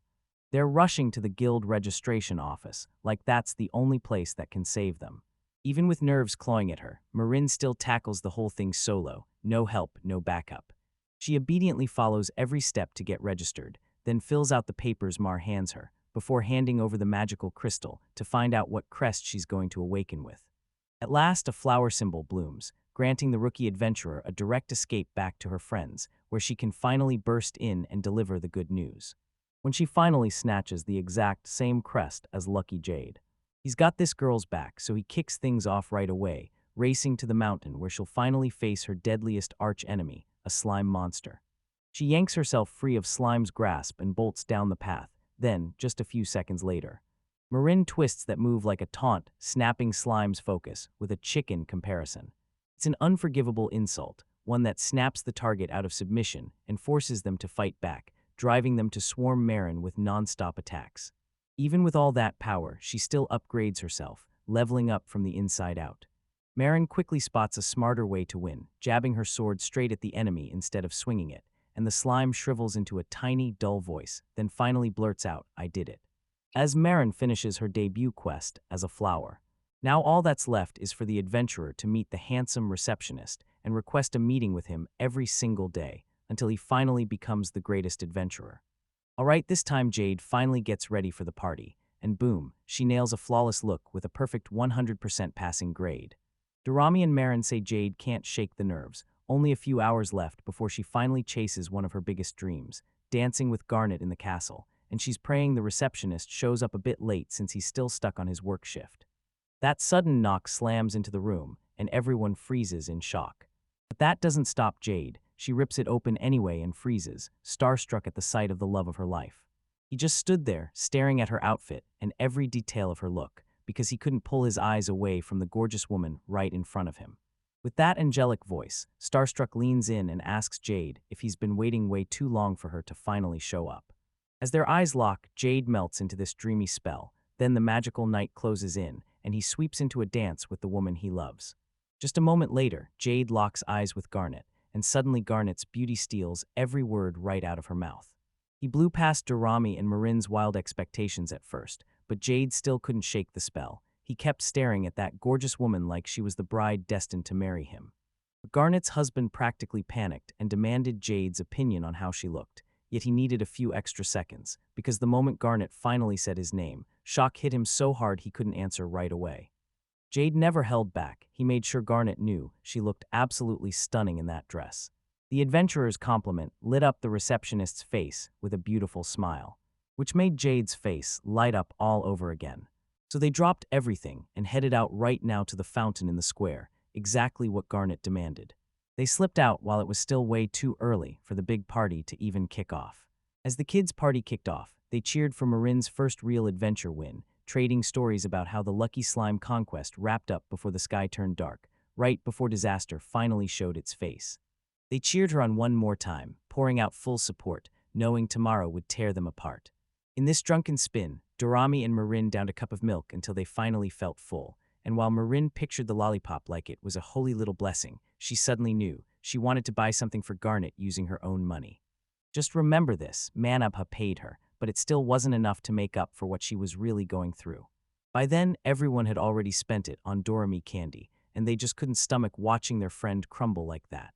The dragon urged her to snag a mission for the Union right now, so she could rake in the cash she needed, at least for the time being. Meanwhile, Jade and Garnet were tearing down toward the plaza, closing in fast. The nervous hero snapped to the truth that the receptionist bilayed early so Jade wouldn't have to wait, right on time, and he even heard that Garnet was counting down for that castle ball too, but not for any dancing. Jade's excitement hit her so hard she felt it in her own bones, blushing the moment she heard it. Sure, her dancing was shaky at best, but she still shot Garnet a promise. "Trust me, I'll make it worth it," so Garnet wouldn't ever regret tagging along to the party. At last, they burst into the square, and right there was the special empty seat waiting for them. But Jade snatched it up before anyone could blink, still soaking in the view, while Garnet beamed at the fountain in the background. Even before they finally dropped onto the bench like Jade wanted. Jade was absolutely obsessed with Garnet's beauty, so he couldn't stop staring at her face instead of even looking at that famous mountain. Extra careful not to get labeled a weirdo who missed Jade standing right there. When the moment hit, Garnet's mind lit up and thanked him for backing Marin in her quest, because he'd been watching over her the whole time. Jade finally stopped worrying, because the second her sister slipped into the forest to adventure, Jade caught Garnet's restlessness loud and clear. Finally, she bombarded the receptionist with a million doll-like questions, trying to figure out if they were shutting down Marin's dream just because Garnet had shown up. Her smile crumbled into pure sadness as she blurted out her worst fear. Marin would wind up just like their father, the adventurer who barely ever came home and didn't last long anyway. They last saw him a full 12 years ago, back when Marin wasn't even born yet. So yeah, there's a really strong chance that he's already gone from this world, and we'll never get the chance to meet him again. Garnet joined the guild staff just to dig up clues about her father, but every lead came up empty. No sightings, no rumors, nothing, and now, at Jade's request, Garnet finally spilled her dad's name, Onyx, and the moment it left her mouth, it sent her back to Pokemon fans and straight to Jade's sharp question. Did Onyx get a scar on his right cheek? Turns out, after Garnet protected Jade's mother back then, he took a nasty injury, so Jade finally got the proof she needed, confirming he was the very same guy she met in their hometown 12 years ago. Back then, Onyx's hand bore a sharp seven-pointed flower symbol, and he was the very first adventurer Jade ever ran into since she was a kid. That's why Jade leaned in and told Garnet. Onyx's wild adventure story wasn't just interesting, it was the spark that made her dream of becoming an adventurer like him. 12 years ago, Onyx rode into Jade Village to tell a 10-year-old Jade his tale, and to pitch the idea of keeping his adventures going. But just like that, so many plans got shoved to the side that day. And it would take him 2 more years before he could finally join the guild, but that didn't crush his dream. He still chased the world like it was his destiny, determined to become a hero. The friendly talk kept rolling until they finally broke the ice. Then the man leaned in and dropped his name, Onyx. Skip ahead to the present. Garnet's eyes light up with hope after hearing Jade's backstory. Jade absolutely thanks Onyx, because without him, Jade never becomes the adventurer he's proud to be, and he never gets to meet his daughter, the one he falls head over heels for. Jade vows to himself that he'll track down Onyx no matter what, then tells Garnet he'll dig up answers, even if it means crossing into another country. Jade's itching to see Onyx again too, because this is also how he's repaying Garnet for saying yes and inviting him to that dance party. The receptionist lets out a warm chuckle, thanking Jade for the heads up, and promising that tonight's dance will be her best, as a little thank you for the gesture. They start filing out because the party's about to kick off any minute. Just when things should have gone fine, a sticky mess clings to Jade's dress, leaving a nasty stain, and Jade snaps, blaming himself for the whole accident. At first, Garnet didn't think they were to blame, but now they're not about to disrespect the king by showing up in dirty clothes. Jade basically dug their own grave by offering to let them borrow an outfit from their place. Yeah, once they grew up, everything crashed into disaster, so they bolted back home with whatever tiny sliver of time they had left. Only to discover Marin and the white dragon were gone. Jade darted through every room in a panic, even though that sinking, uneasy feeling wouldn't leave their side, and realized both of them had vanished, nowhere, gone, vanished completely. Suddenly, Jade ignored the fact that the mythal shield was missing. So they made the call. Azab and Marin had slipped into the guild to grab a quest. Jade didn't even realize what they were about to ask for, then she snapped into action, shoving Garnet toward the guild with them, even as the royal party was seconds from starting. Jade and Garnet frantically screamed for each other as they raced toward the guild, but every call came back unanswered. Luckily, a guild staff member caught them, pointed them the right way, and saved them from getting lost. So Jade grilled them about the disaster in Marin, and right away, both of them were proudly stomping slimes like it was their biggest adventure. Their quest, Jade and Garnet's final move, is exactly what they're desperate to hear right now, because no matter what pushed them into danger, they won't let the story end. Jade decided she'd bring them back, then shoved Garnet away and told her to go home and wait. But what about the party he can't stop dreaming about, the one where he'll dance with the woman he loves? Still, some things matter more and have to come first. Garnet suddenly panics. What if it's seriously rude to ditch someone she invited to the ball? Jade declared that the disaster, or Marin, is worth more than any party, especially on the king's birthday, but here's the twist, there is no king. Still, Jade's back on the ball this year. And Garnet smiles with steady confidence, happy to not do it. She blurts out that she's finally relieved. Jay's got her sister and Dora me covered, then she slips the whole mess into his hands. Jay was all in on taking care of it, even if it meant stepping into the dark forest. Marin's stomach drops. Can they really beat the slime? Dark shadows creep in, but disaster doesn't scare her one bit. She just charges forward, turning the chaos into the kind of memories she'll cherish with her friends from their last adventure together. Besides, the white dragon is chasing Marin's dream, giving her sister a reality gift, so it locks in on the laser, stays razor-focused, and scans everything around it like it's the final showdown. Finally, Dorami snaps to it. Their enemy is close, slipping in through an attack that lands on her, and it might even be Marin too. And it's not just one slime, there are plenty of them. And now it's spiraled into a terrifying nightmare, forcing Dorami to grab her friend's hand and pull off a tactical retreat. Their eyes stay shut, and both of them sprint toward where the entrance has to be asterisk, until the ice swallows the path and they can't see it anymore. Just like that, the clouds finally part, and they slip past the infamous slime threat. So they finally catch their breath while Dorami hunts for a way back to their hometown, because that poor little dragon is freaking out over everything going wrong, until Marine's gratitude hits, and suddenly Dorami isn't drowning in worry anymore, with Marine pushing them to go home and finish what they truly want. To keep that same dream alive, she sets off alone on another adventure, just like before, while her cheerful little dragon flashes a bright smile that screams exactly how she feels.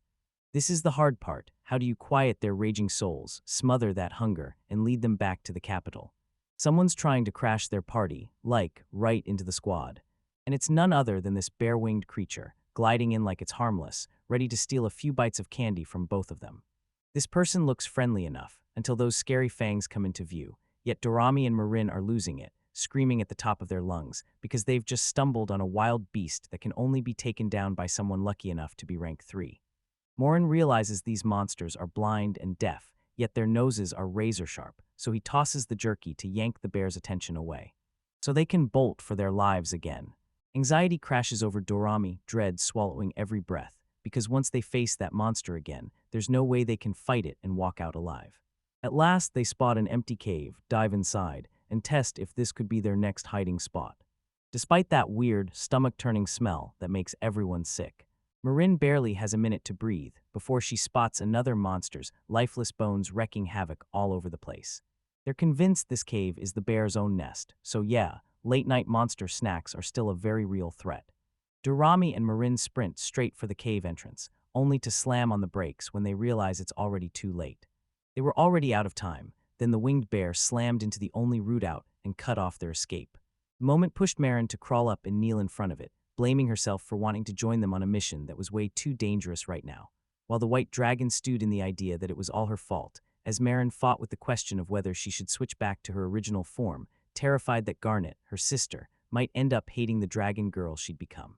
Protecting Marin and taking the hate that came with it mattered more than standing still and letting her precious friend slip into the Reaper's understanding, even while Marin was completely lost. The girl told herself everything was finally going to be okay from this moment on and for the rest of her future. So you didn't have to panic anymore. She was here to guard Marin, no matter what chaos came next, and that only made Marin feel even more confused. Dorami stripped off her clothes to shield Marin from the danger, leaving her prized belongings behind, then marched on, forcing herself to pay the brutal price of the winged bear's scales. A letter D burned into her skin like it had always been there, and her transformation kicked off with a fearless declaration, "I'm a powerful dragon." In that moment, Marin could only stare, breathless, as her friend unleashed that blinding light that swirled into a mystical beast with gleaming white wings, roaring to launch a counterattack and shield her beloved friend. Rage burned in Dorami's eyes as she tore through the air at breakneck speed and hit the blind bear just in time, because the monster's nose finally caught the deadly scent of the dragon's claws, and with one brutal slam she rammed the bear into a tree and dropped it instantly. That clinched it. Dorami won, and still managed to shield Garnet's last remaining children. Now all he had to do was escort Marin straight to the capital, but knowing Dorami's real identity, he couldn't shake the fear. She might refuse, or worse, their friendship might shatter right there. Then Dorami's stomach sank. He regretted pushing Marin to take on the mission. If the white dragon hadn't been trapped in those deep thoughts, they could have kept the party rolling and actually enjoyed every second together. Tears flooded her sad human eyes as heartbreak crushed her. She hated that this goodbye was tearing her apart. As sadness slammed into Dorami, Jade's voice echoed through the air. Jade finally showed up to take them back to the capital. Seconds earlier, she'd heard battle raging nearby and sprinted to it, only to find the disaster had already ended and everyone was safe. Reluctantly, the white dragon forced itself to shed its dragon form and slip back into human skin because it had to. Jade spotted Marin and blurted out, "Hey, are you okay?" Instead of answering, the girl dropped to her knees and sobbed out apologies for picking a night quest. Yet Jade wasn't truly mad. He was just relieved they were both still safe. He let them head home first. Then, like a nightmare turning the corner, another monster showed up. Marin finally uncovered Dorami's real shape, and it sent the white dragon into real, gnawing worry. But it looks like nothing can stop the worry from melting away as Marin strides up to her precious friend with a bright, unstoppable smile. Before, he took in her bravery and the sheer effort it took for her to pull him out of that monster's grasp. She knew this had to be the end for them, especially because Marin wore her cloak of Dorami, shielding her from catching a cold when she snapped back into her human form. Marin let out a shaky head, convinced Dorami was drowning in embarrassment and couldn't bring herself to look up. A bright glow flared again, and the white dragon crumpled into a young girl shrouded in hazy mist. "This is her current form." Marin leaned in and teased, "Dorami, are you worried? Don't you fear becoming that terrifying dragon, the the one people end up calling a monster. And then boom, DY found out Marin would treat her like a real friend, and suddenly everything felt like a rainbow with butterflies. Whether she was a winged monster or just another kid, she made sure her sister Garnet got back the hairpin she'd handed her for the dorm. A few days back, the dragon girl's heart got wrecked, in the best way, and she slipped the accessory back on, and right there, with both of you smiling like crazy, you celebrated your friendship. Right when it was time to head home, they finally noticed the truth. Jade wasn't out there enjoying the ball with Garnet at all. And at last, they realized she'd been searching for them the whole time. Right after hearing they'd vanished, Dorami snapped with heartfelt apologies, because she totally got why her guardian couldn't wait to dance with the woman he loved, and Marin felt it too, even blaming herself for everything. Of course, Jade wasn't angry at either of them, because to her, their safety mattered more than anything in the world. Seeing Dorami and Marin blame themselves in their own weaknesses forced Jade to step up first. She reassured them fast, telling Marin she was anything but weak, that she'd clocked the danger and escaped the dormy with real brilliance. Jade praised the courage that kept Marin alive, and somehow those words snapped both girls out of their spirals. Jade pushed them to head home, then insisted they message the anxious receptionist as soon as they got there, because the moment she couldn't wait for them to report they were safe. Garnet stayed hidden inside, then snapped her head toward the door when a shout burst out, right as both of them came in, because the second she locked eyes with her sister, pure joy hit her hard for finally seeing her again after all this time. Nervous as hell, he sprinted straight to Marin, right into Disaster's arms, then greeted them with a grin, tears of pure relief slipping out as if his heart could finally breathe. But instead of accepting their apologies, they erupted into a blame war, each insisting it was my fault, like they were both trying to hand me the whole disaster. The first thing Garnet felt matched what Jackai had felt, so he didn't push it further. He figured Marin and Doomy had finally gotten the message.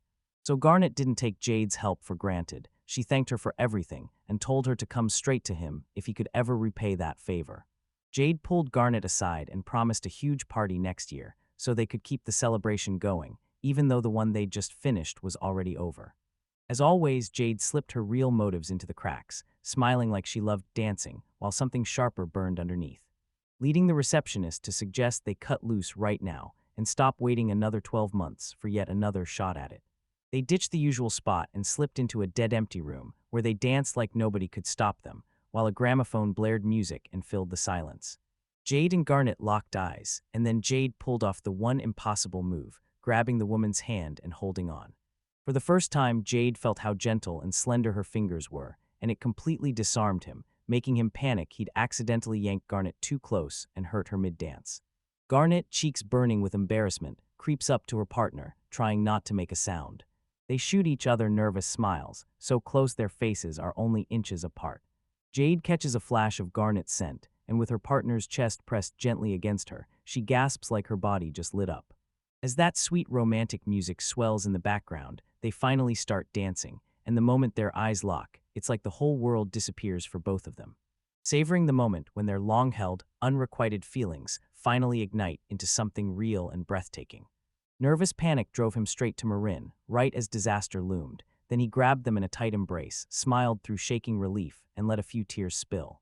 As soon as they tried to apologize, they instantly started fighting over blame, each one insisting it was basically my fault, or something right along those lines, until Garnet felt the exact same thing Jackai felt. And he decided extra scolding wasn't needed, because it looked like Marin and Doomy had finally gotten the message. So Garnet gratefully leaned on Jade's endless help, then told her, "If there's ever anything I can do to repay you, just say the word." Jade pulled Garnet aside and promised a huge party next year, so they could keep the fun going even though the one they'd just wrapped up was over. Jade played it cool like always, acting like she loved dancing while hiding her real motives. He steered the receptionist aside and pushed the idea, "Let's dance now, no more waiting 12 more months for our shot." They ditched the usual spot and slipped into a silent, empty room, then danced like nobody could stop them, while a gramophone blasted the music. Jade and Garnet locked eyes, then Jade pulled off the impossible, snatching Garnet's hand and holding it tight. For the first time, the softness and delicate thinness of her fingers lit up Jade's heavens, and it terrified him, because if he pulled her any closer during their dance, he might accidentally crush Garnet. Garnet's cheeks burn as embarrassment crashes over her, and she creeps toward her partner like she's afraid of what might happen next. They shoot each other shy grins, so close their faces almost touch. Jade catches a whiff of Garnet and feels her partner's chest brush her with warmth, and she can't help but gasp from pure excitement as the romantic music kicks in, because now they finally start dancing. They're totally spellbound, locked eye to eye, drinking in the second their long, unanswered love finally snaps into something real and breathtaking. At last, Garnet finally shut up and stopped apologizing for always stepping on Jade's toes, only for Jade to be so locked in the present that he didn't even realize it. Garnet's worries finally slipping away let Jade's happy night roll on, turning into non-stop fun all the way through dawn. Jade's dance screeched to a halt when a rival's stomach growled over the gramophone's music. He just wished that moment could have stretched on forever. That flush creeping up Garnet's face made him lock in, the growl was coming from her asterisk, and they had to snatch food right now. Turns out the hungry racket came from Marin. Jade rushed up to the feverish receptionist and asked if she was all right, only to learn Garnet was keeping herself locked in, waiting for their dance. So it all looked fine for a second, until you realized that flushed face wasn't happiness at all, it was straight-up fear and nerves. Garnet had danced with a man for the very first time, and now Jade's cheeks were burning bright with an embarrassed blush. Garnet, he promised, would have been so good at dancing that every head in the room would snap to her, especially if they kept hitting dance parties all the time. Jade was completely over the moon. She finally got to dance with Garnet, and it felt like pure joy. And he even said it loud enough for the receptionist to hear, and her whole face lit up with pure joy. Jade is next, second on the list, and even though it's already late, she's still fully locked in on every word she just said. Her face totally shifted when the dragon hovering over her leaned in and told Marin the truth. Garnet's guardian sent a star flower, and her guardian even went out of his way to catch fish because that's the receptionist's favorite dish. Then Durrami dropped the real top-secret detail about Villajade's boat, the one that somehow pointed Marin straight to it, plotting ways to push them toward becoming a real couple.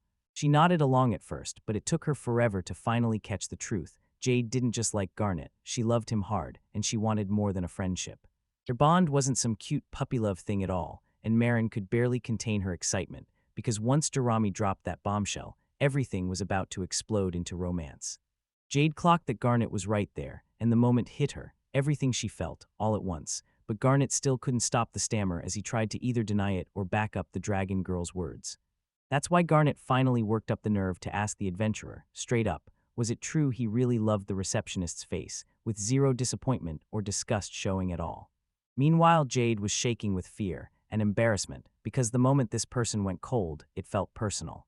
Even though Jade dodged every detail when Garnet asked, the receptionist pushed harder, now asking if he wanted it. Somehow, Jade's romantic life didn't stop her from wanting to go out with Garnet, because she was the one woman he'd wanted beside him for ages. When Garnet snapped, "Was I wrong?" Jade could only shake her head and deny it, but in the end she fumbled the message completely, tripping over her own frantic, messy words. In the end, Garnet just wanted one thing, to find out what Jade really meant with all those words he threw at her. And that lit a fire in Jade's mind, dragging her back to the first time she met them 10 years ago, when she swore she'd someday work up the courage to tell Garnet exactly how she feels. Jade stared fear in the face, refused to crumble, and built herself back up, because this was the moment or it would never happen. Determination blazed in her eyes as he steeled himself, staring down the woman he loved. 10 grueling years felt like an eternity, then she finally broke, confessing her love with a fiery push for the two of them to start dating. Garnet shocked everyone with a sudden, unexpected move, then just smiled and finally gave that long-awaited "okay," sealing Jade's proposal.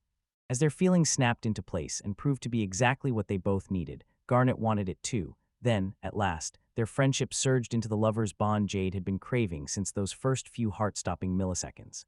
Jade's got a giant question mark burning in his mind because he can't believe any of this is happening, and the man actually wants answers. Garnet hammers it home. For 10 straight years, she's watched Jade, studying his wild, adventurous soul until she finally understands him. And she's always bursting with cheer.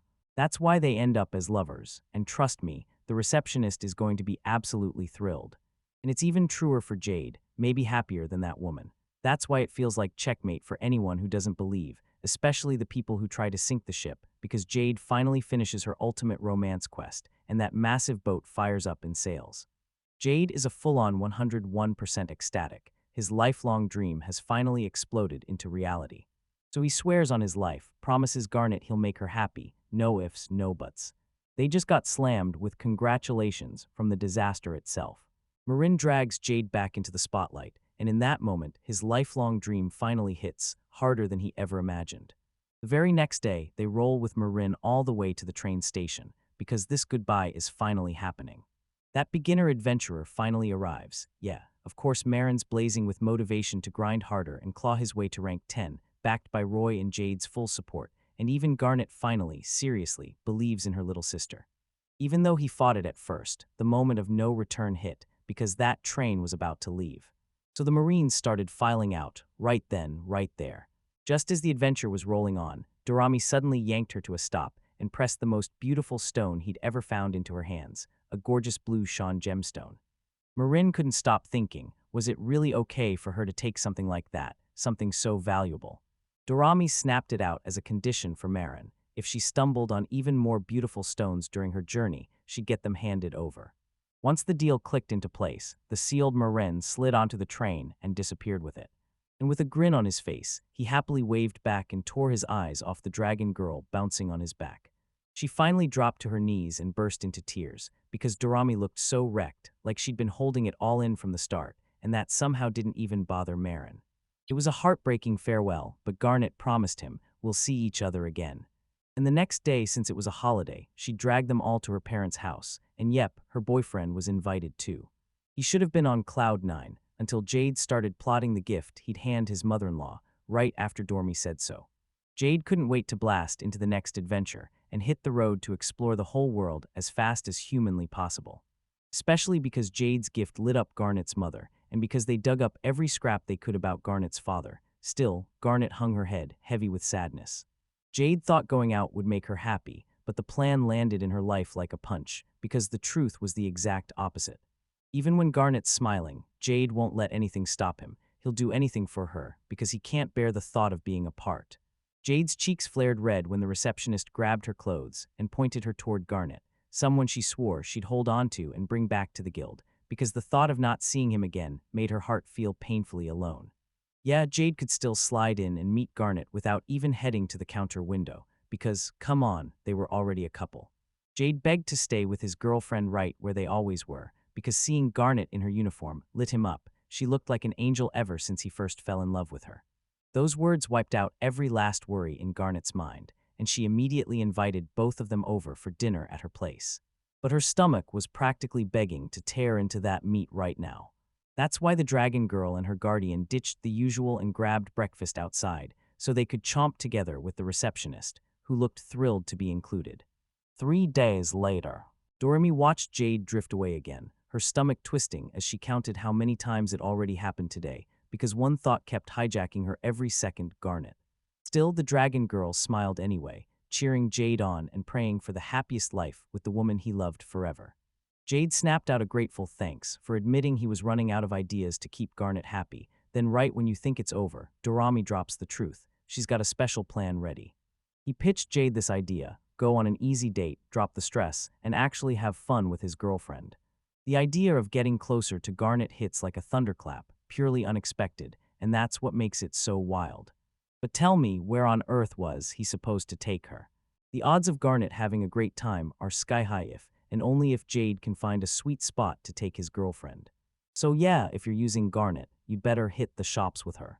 Because no one besides the dragon girl and Marin has actually tested it, and Jade can still hunt down the perfect item for her partner. And then he used that experience as his guide for the real date that came soon after. Jade and Garnet head straight to the department store to hunt for tableware, because Garnet's about to drop serious cash on brand new plates.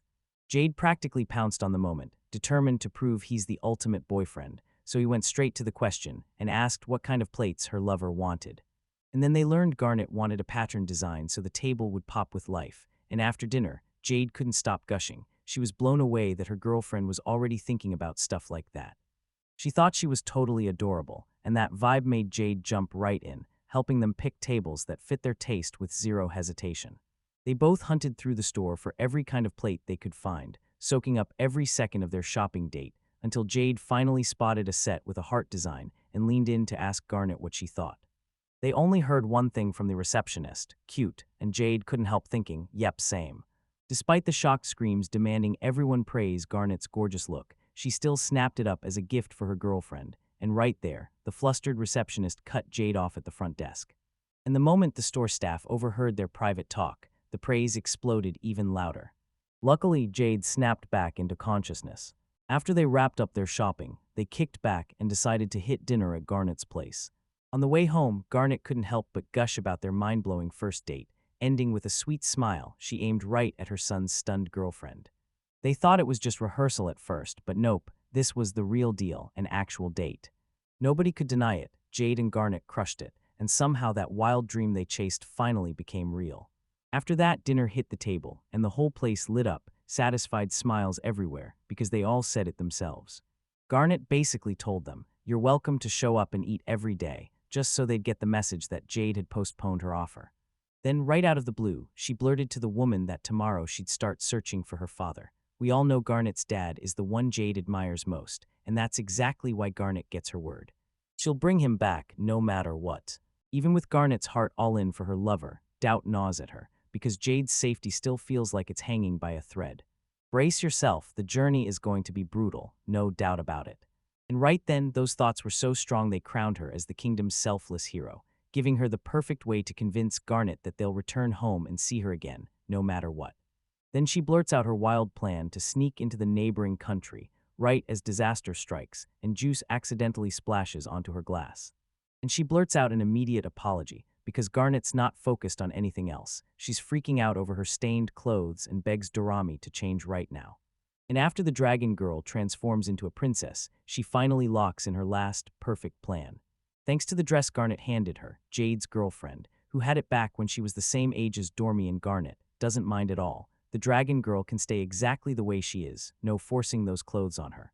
She only bought those clothes because she's her mother, so Garnet won't embarrass herself and end up looking like a total country bumpkin when they head to the capital, even if she hates every second of it. Jade is absolutely convinced that, right then, Garnet's clothes fit her perfectly. But now this dragon girl demands one thing, an honest, no-hiding judgment on how she looks, like the princess she's trying to be. Absolutely 10 out of 10, so Dorami hurries to thank Garnet before anything else, and then they head straight home.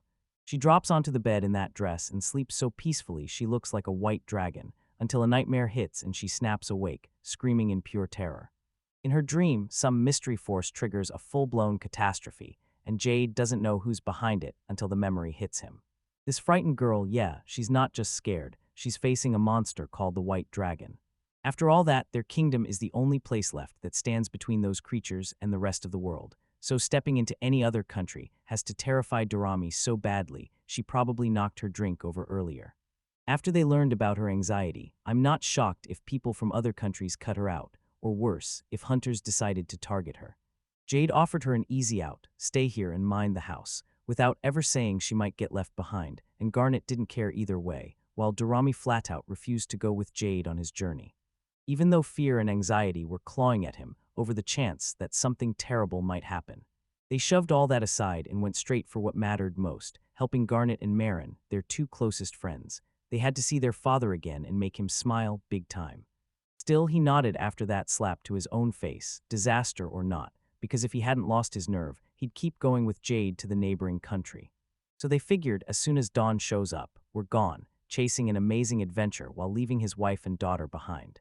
The very next day, Jade and Dorami tearfully said their goodbyes to Garnet, who couldn't make it to the train station because work kept her stuck. For Jade, nothing mattered more, because she was the one who carried it all. The girl who insisted on tagging along to the guild when Jade and Dormi launched their quest for Onyx, so they could drag him back to the girl she'd left behind. Yeah, seriously, that's exactly how it went. The second day of their long adventure kicked off, and boom, disaster hit fast. Everyone was wrecked, mentally and physically, but she refused to stop and rest in the dark forest, even with the next town still 3 hours away. On their way to the Jade Kingdom, Jade grabbed a guild quest to hunt down a rumored ghost, and honestly, disaster still hasn't clocked in. And she bolted into a headspace packed with dinner, thoughts, like that was the only universe she could breathe in. Finally, he learned he was about to battle a ghost, and this poor little dragon absolutely hated the idea. While everything unfolded around them, Jade twisted Arami's thoughts and insisted ghosts weren't true ghosts at all. They were shapeless monsters that could morph into whatever would terrify their enemies the most. Garnet's gotta be here right now, because that ghost didn't just vanish, it shriveled into nothing more than a spider. They might drop it with 1 or 2 brutal punches, but he couldn't shake the fear of the worst case, the ghost splitting into a swarm of those terrifying, powerful beast jades. Turns out the dreaded jade basilisk was now old news, because she could slam them down like it was nothing, no sweat at all, which was a lifesaver during the disaster. So they stumbled on until a loud, echoing snore ripped through the forest and instantly shattered the young dragon girl's brief peace. Then Jade decided to go check it out. Because the scary sound was always coming from that ghost all along. After silently tucking themselves behind the bushes, Jade and Dorami watched a massive black dragon sprawled in deep sleep, nothing like the shapeless monster Jade had been talking about. Now the enemies aren't just brutal monsters from the outside anymore. Jade is sure that this black dragon is more than a beast, it's her ghost. Turns out this kind of air monster doesn't show up in their territory at all, and they're proud enough to call the mountains home, like it's no joke. With thoughts like that, Jade stepped up to the black dragon and baited a reaction, making sure the beast knew the ghost was here, so it wouldn't strike on the spot. He locked eyes with the monster, said nothing, and just waited to see what the black dragon would do next. Jade's suspicions proved right when a dazzling glow flared, marking the moment the ghost began its shocking transformation. Jade's eyes bulged as the worst person he feared stepped into existence right before his eyes. And the one who could have ended her grandmother's beloved little life in a single shot. Yet when the first shock hit, Jade didn't flinch at all. She was stunned, not scared. The beloved grandmother showed up at the event, and the dragon girl just scoffed at the whole ridiculous setup, because when she saw the old woman unleash a string of punches, there weren't any scary signs at all. Even with Jade throwing serious punches, she couldn't beat the ghost in that form, because it clearly breaks the rules. Jade begged Dorami to step in, but Dorami refused when Grandma Jade confronted her, even though the whole point of her plan was to sneak up on the ghost and make it transform into anything except the harmless old woman standing in front of that innocent little girl. In just a few seconds, it got ripped into a terrifying winged bear, and it's happening right now. That's when Dorami finally clocked it. Her day was spiraling into a nightmare. She bolted away screaming her lungs out, terrified by that monster from her memories who just crashed back into her life. That opening let Jade slam a brutal strike straight into the winged bear's gut, crippling him instantly, and the fight wrapped up with one triumphant debut. Jade snatched up the moonstone and shoved it in Dorami's hands, whispering that a ghost was trapped inside, because the winged bear's skin was already down, and their conquest had finally been sealed. With Wen's trump card in hand, they finally crash onto a soft, fluffy bed, no disasters, just peace, as they push toward the city of the dragon girl. Jade asked if she'd fought her grandmother just to become the scariest person on the block, but the truth hit harder. She was actually backing that young adventurer's dream. Certain incidents still had Jade scared, so he only watched from the shadows as a curious boy, then sneaked out of his house at night, chasing the rush of finally living as an adventurer. But she vanished for 3 whole days, then came back like nothing happened, only to get hit with the biggest scolding her grandmother could deliver as a welcome. And honestly, it's wildly surprising that Jade even has a funny past like that. And Dorami still couldn't let it go. She had to figure out whether her grandmother was more terrifying, or if Jade's growing anticipation would hit even harder. Turns out Jade's grandma had nothing to do with her bloodline, and Jade had no clue who her parents were, or even if they were still alive. Before she slid into that abandoned mine, she'd been secretly living with a dragon girl in the shadows of the village, until she bolted away right before the homeowner could ever find out. Dorami slipped in without a word. Her growling stomach gave her away, while the grandmother living there completely missed the fact that a white dragon had just dropped off her delivery, and when Dorami knocked and finally stepped inside, she heard an answer that made 0 sense, because the dragon girl couldn't even watch the miracle waiting on the table. So yeah, Dorami tore through it, and didn't leave a single bite behind. Even though she cried afterward, she finally understood what she'd done just to feed her hunger. Then Dorami huddled in the attic, listening to the homeowner's furious shouts below, and the nightmare dragged on for an entire year. Dorami is left with no choice. She quietly digs into the leftovers, while the old woman slumps off to sleep. Then one day her grandmother shambles up to the attic and blurts out that she can feel someone hiding. Just like that, the white dragon panics and rockets out through the busted window in pure despair. Now Dorami's drowning in regret, and he's determined to fix this himself. He bowed to the old woman, apologized for everything he'd done, and tried to make it right. That's why when Jade finally cracked the truth, she realized the house might be tucked somewhere in the monarchy, so she pushed Dorami forward and told her to reach that girl and calm her down, because that's exactly where they're headed next, and they won't stop until the disaster is crushed. And they vow with everything in them to hunt down their grandmother's lover. She swore to the fallen star that not one person would slip free, and this time, she'd finally mend every last regret she left behind. And just like that, they finally burst into the monarchy's commercial district. Dorami sprinted through the streets, desperate to track down his grandmother's house. They tried on the first go and instantly crashed because they were still slipping into a packed city, and the dragon girl could barely hold back her excitement to explore and maybe swap out her broken legendary sword halfway through the journey. Then they said goodbye to the old wooden staff, and that moment is burned into memory forever. Shopping got to wait. Right now, they're rushing to sniff out where Onyx is, and they're not wasting a second. Jade and Dorami rush to the city's guild hall, only to get hit with the cold truth. This place shuts down receptionists when it comes to sharing anyone's personal info with outsiders. Especially if they're not family, Jade can still drop the bombshell, Onyx's future son-in-law, but at this point, that info might not be enough to save them. The white dragon puppy's shocked face when he finally handed his precious stone to the girl, like, take it, please ask for it. Darn it, the guild staff just wouldn't back down, and that's when Doram couldn't help thinking, how funny. But the humanized dragon refused to back off and slammed another pebble onto the table. Right then, it finally pierced the receptionist's heart. And it turns out the staff's plan worked, so they decided to confirm everything straight with the guildmaster, figuring it couldn't hurt to ask him personally and call it a well-deserved thanks. Dorami beamed and shoved the precious item into her hands as a gift, but the receptionist bolted, like the pressure was going to crush her. Their push finally paid off, because the guildmaster agreed to meet them, and Jade, the moment he saw him again, the past snapped back into place, just like they'd always known each other. So the disaster begged for confirmation, and that's how it dragged him straight there. Knowing Jade had already beaten a black-skinned dragon back then, right at this country's request, though that whole tale is for another time.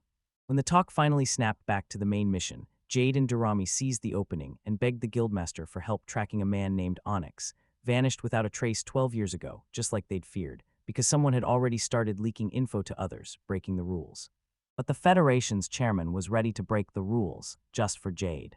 As a way to repay her kindness and gratitude to her country, he hands them a promise of payback, absolute thanks to both of them. Tracking down a log from 12 years ago would take the guildmaster a full 3 days, but that's nothing for Jade, because once they wrap up the next morning, they'll swing back and find it again. They both hit the streets to burn the last 2 days of their trip, hunting for the perfect gift for Garnet. Dorami even pushed the idea of grabbing some local fruit first, with peaches topping the list because that's exactly what she'd been wishing for. This is where the dragon girl, in her own imagination, pictured her engagement and truly felt the seed bestowed by the guardian of their home. So the disaster could plant it at home and creep one step closer to becoming Garnet's plant friend. So Jade grabbed fresh fruits on their last day in town, then rushed to a new store to check what was next. They stormed into the store full of options, picked the perfect finds, and ended up grabbing a souvenir and a gift before walking out. Gazing at the shop in sheer awe, Jade spotted a flower-shaped pot brimming with water. Dorami instantly swore it was exactly what Garnet would crave. That's when Jade used the gift and pictured her girlfriend's moment. She grinned sweetly, then thanked Jade like it was fate, sealing the deal. The flower pot was going to Garnet. Meanwhile, on the other side, where disaster was crawling closer, a certain snail set out, hunting for its next big move and planting peach trees. Turns out the design had a really sad reason behind it, because that snail was an amazing listener, right up until there was no one left to talk to. But the truth is, it showed up right after Dormi tracked down a possible replacement for his legendary wooden staff. Even though it wasn't a sword at all, it was a flute. Still, the dragon girl couldn't contain her excitement. She kept shooting Jade eager looks until Jade finally gave in and agreed to buy the instrument. And on top of that, Jade even planned to grab gifts for Grandma so they could skip the endless hunt for different accessories, like towels, hats, or those awesome dragon keychains you can't resist. In the end, Disaster was totally pleased, first with snagging the flute, then with the massive catch they bought as a gift for the dragon girl's grandma. Sure, a little over the top, but they brought it anyway, and right after that, Dorami spotted a familiar old woman nearby. She knelt at the spring, praying like her whole life depended on one sign, begging it to prove she was the one they'd been hunting. As Durham crept closer, nerves took over, and he finally clung to Jade's back until her nod confirmed it was true.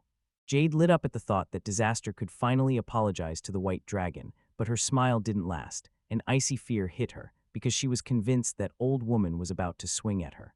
Durami didn't even want to apologize by himself, because this whole mess was his mistake from the very start. During their talk, it turned into real redemption. Then the grandmother just vanished out the door, and they had no choice but to tail her all the way to the Dutch store and back to the old woman's house, basically making them a bunch of unwilling stalkers. Then two people spotted an old, plain house fast, and they wasted no time confirming it was Grandma's place. He kept pounding the front door, and somehow seconds stretched into minutes, yet disaster still refused to show its face. Jade fretted that he'd ruin the homeowner's tea-time vibe, so he shoved him back to the inn, eat lunch first, then try again. But then their grandmother cut right through the moment with one terrifying question: "What do you think you're doing here?" Dorami spun around, panic flooding her face because it hit her. This wasn't the grandmother tied to that family at all, and the woman who'd been staring right after they dropped their belongings wasn't who they thought. That eerie stalking trip instantly had the dragon girl drenched in sweat, and she blurted to the old woman that she was playing the role of a princess, then pushed her into becoming her queen, like it was perfectly natural. That old grandmother's house looked like the ultimate fortress base, so of course Dorami dreamed of staying there someday. She'd already pulled it off, but that cranky old woman wasn't satisfied. She snapped at the girl and tore into her, furious before she even so much as touched a single wall. That stunt left Dorami shooting a real, heartfelt apology, because Jade clocked something weird about that wall. She just never said a word about it. And it hit her again, reminding the dragon girl why they'd come here in the first place. At last, Dorami finally blurted out the words she'd been choking on, especially with her grandmother right there, waiting to hear the whole truth. But instead of apologizing, he boldly promised he'd help clean up anything the old woman needed. Still, she bristled like he'd insulted her, so Dorami fired off his hyper beam and started showering her with praise through these scary, over-the-top gestures, yet even that didn't really land. His grandmother snapped out of her tolerance and finally caved, letting the girls clean the whole house. Then he ordered Dorami to scrub the dusty windows. Sure, that white dragon looked way too fired up, but just look at the results. So he went to town on that mop, slamming the floor again and again until the dust finally got knocked down for good. Jade's grandmother stormed out of the room and told her if she wanted Dorami to heal, she needed to let her rest. Then Jade blinked in shock, and after a few minutes, she pushed the dragon girl to rest for a moment, but Dorami refused, at least for now, because she was determined to finish what she started and see it through to the very end. They still hadn't eaten lunch, yet the cleaning steam rolled on, and next up was the attic, the one place in the house that could get way messier than anywhere else. But Dorami didn't waste a second. He sprinted over there, straight to the spot he'd hidden from her before. Surprised, this room was almost clean now, with a real mattress and a soft blanket on it, like someone had staged the whole place since Dorami was freeloading. So they figured somebody might show up here tonight, and when the cleaning finally wrapped up thanks to that person, Duri's tiny stomach growled like it was answering prayers.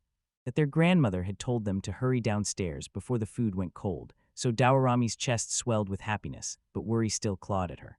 He deserved to dig into his own homemade food, after all the lies he'd thrown at that woman before, but refusing her offer would have been rude, even in his messed-up mood, so the lowly dragon grumbled, fell in line, and followed Jade to play along, letting the proper excuse lure them into eating. Right from the white dragon in human skin, a brutal grumble rumbled out as he admitted he'd skipped lunch, and his hunger was roaring.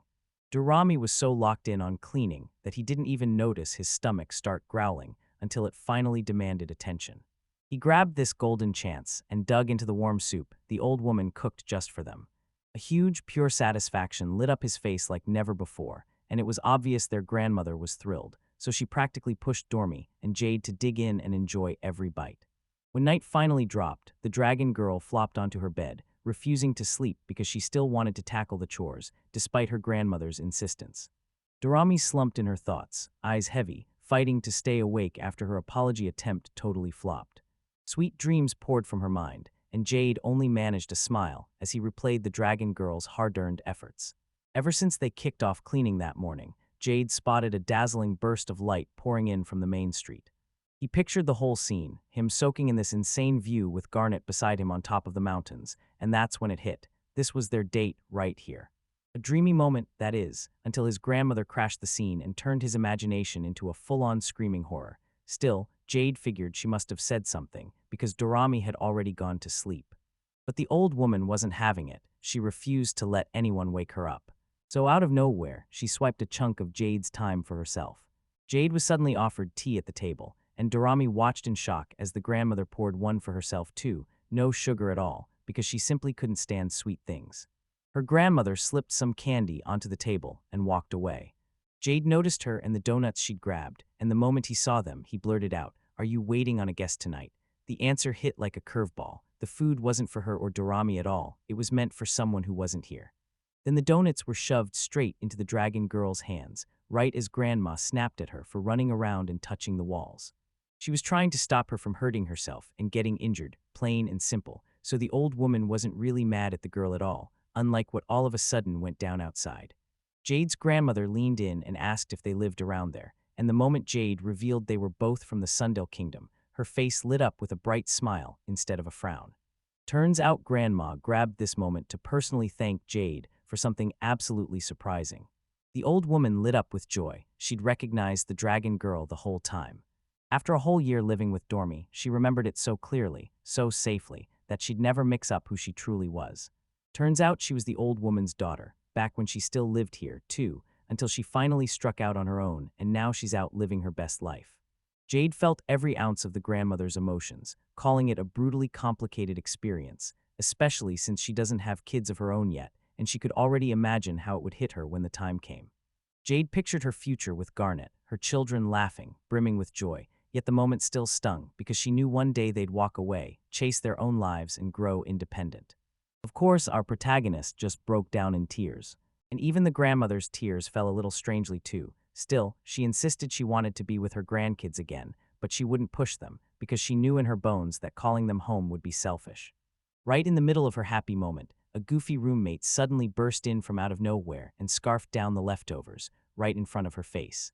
On the second day, the old woman nodded with pity for the little girl who clearly had no place to go, and the grandmother just sat there, silent, stone-faced, pretending she couldn't see or say a single thing. Right above her, someone had left candy on purpose for her to grab, part of that sweet, long-cherished memory she still held onto like gold. Jade thanked her for fueling her growth and pushing her to level up. Like her grandmother before her, she couldn't stop herself from being grateful because having a friend in her home meant real happiness, but she clammed up fast, afraid that if she told Dorami, the girl would panic again like it had before. After that, all the grandmother wanted was to dote on Dorami like she was her own granddaughter, but the white dragon totally misread it, thought Grandma was furious, and pushed Dorami into a furious escape. And that's how everything spiraled from there. That's why the woman's parents could finally breathe easy, watching their daughter grow up healthy, safe from the disaster they feared. So they poured their prayers into that wishing fountain, and it paid off, because the new guardian turned out to be genuinely kind. Of course, Jade is sure Dorami feels her grandmother's kindness too, but the old woman never expects any kind of reply. Meeting her again hits harder than anything. It's more than enough to shake her to the core. After their late-night talk, Jade storms out of the room, but now his face is full of worry, because the grandmother's warm, real story just hit him like the truth he never saw coming. So he makes the call. He's stepping in as the mediator between Dorami and her grandmother. On her third day in Linvok, Dorami snatches up a tiny basket of peaches, and she's practically vibrating with excitement to finally hand them to her grandmother once she's done. The wild part, she doesn't taste a single one. And right then, Jade was 99% certain that old woman would finally give in, because she understood the real sting of her regret, and that this job was theirs all along. Jade keeps sprinting toward her grandmother, pushing Dormi to apologize faster, because the longer they wait, the harder it's going to get. She chooses to keep it from the dragon girl, and then she stands back and respects the old woman's decision, while steering Dorami onto the right road, because in the end, at least for now, everyone comes out on top, especially with that girl's ironclad determination to do whatever it takes. Because the moment they step onto the old woman's porch, it happens right away. Hand her the basket of fruits and watch anxiety gnaw at her from the inside, tightening every thought. She finally digs up the courage to secretly call her grandmother. Then they bow and apologize, confessing the sins she's carried for years, while she slips into the attic in silence, stealing food now and then, holding her breath and praying the old woman finally answers. At last she gets news from him, grinning wide, and asks that gentle question, exactly what the dragon girl has been waiting for since day one. She finally dug in, but Dorami's eyes filled with tears as he told his grandmother every last bite was absolutely delicious. Whether the food was steaming or stone cold. The old woman shot him a chilling smile and told Dorami he could come back anytime to try the food again, because he didn't have to say it, not after Dorami understood exactly why he didn't see the dragon girl as naughty at all. He could only admire her cooking maybe for the first time since they met. The little girl wrapped her arms around her grandmother, flashed the brightest smile, and poured out a heartfelt thank you for everything, like it was the warmest she'd ever seen from this child. So she tells Romeo her plan to bake a peach cake, and then dares him to eat it. How much she loved the wild flutter in Elle's belly as they stepped in to help the old woman. After that, the three of them dug into the dessert like it was pure treasure, soaking up every last hour before their paths split. Then Dorami finally waved goodbye to his grandmother, gift in hand. That night, Jade and the White Dragon tore back into the capital, nostalgia hanging in the air, mixed right in with the city's usual scent. They marched to the guild like Jade always does, reporting the latest news and spinning wild stories just to light up the kids' faces. So Garnet, his girlfriend, was gone, but the second he showed up, his fellow adventurers lit up with smiles and rushed to greet him because they knew he was that selfless hero who always put others first.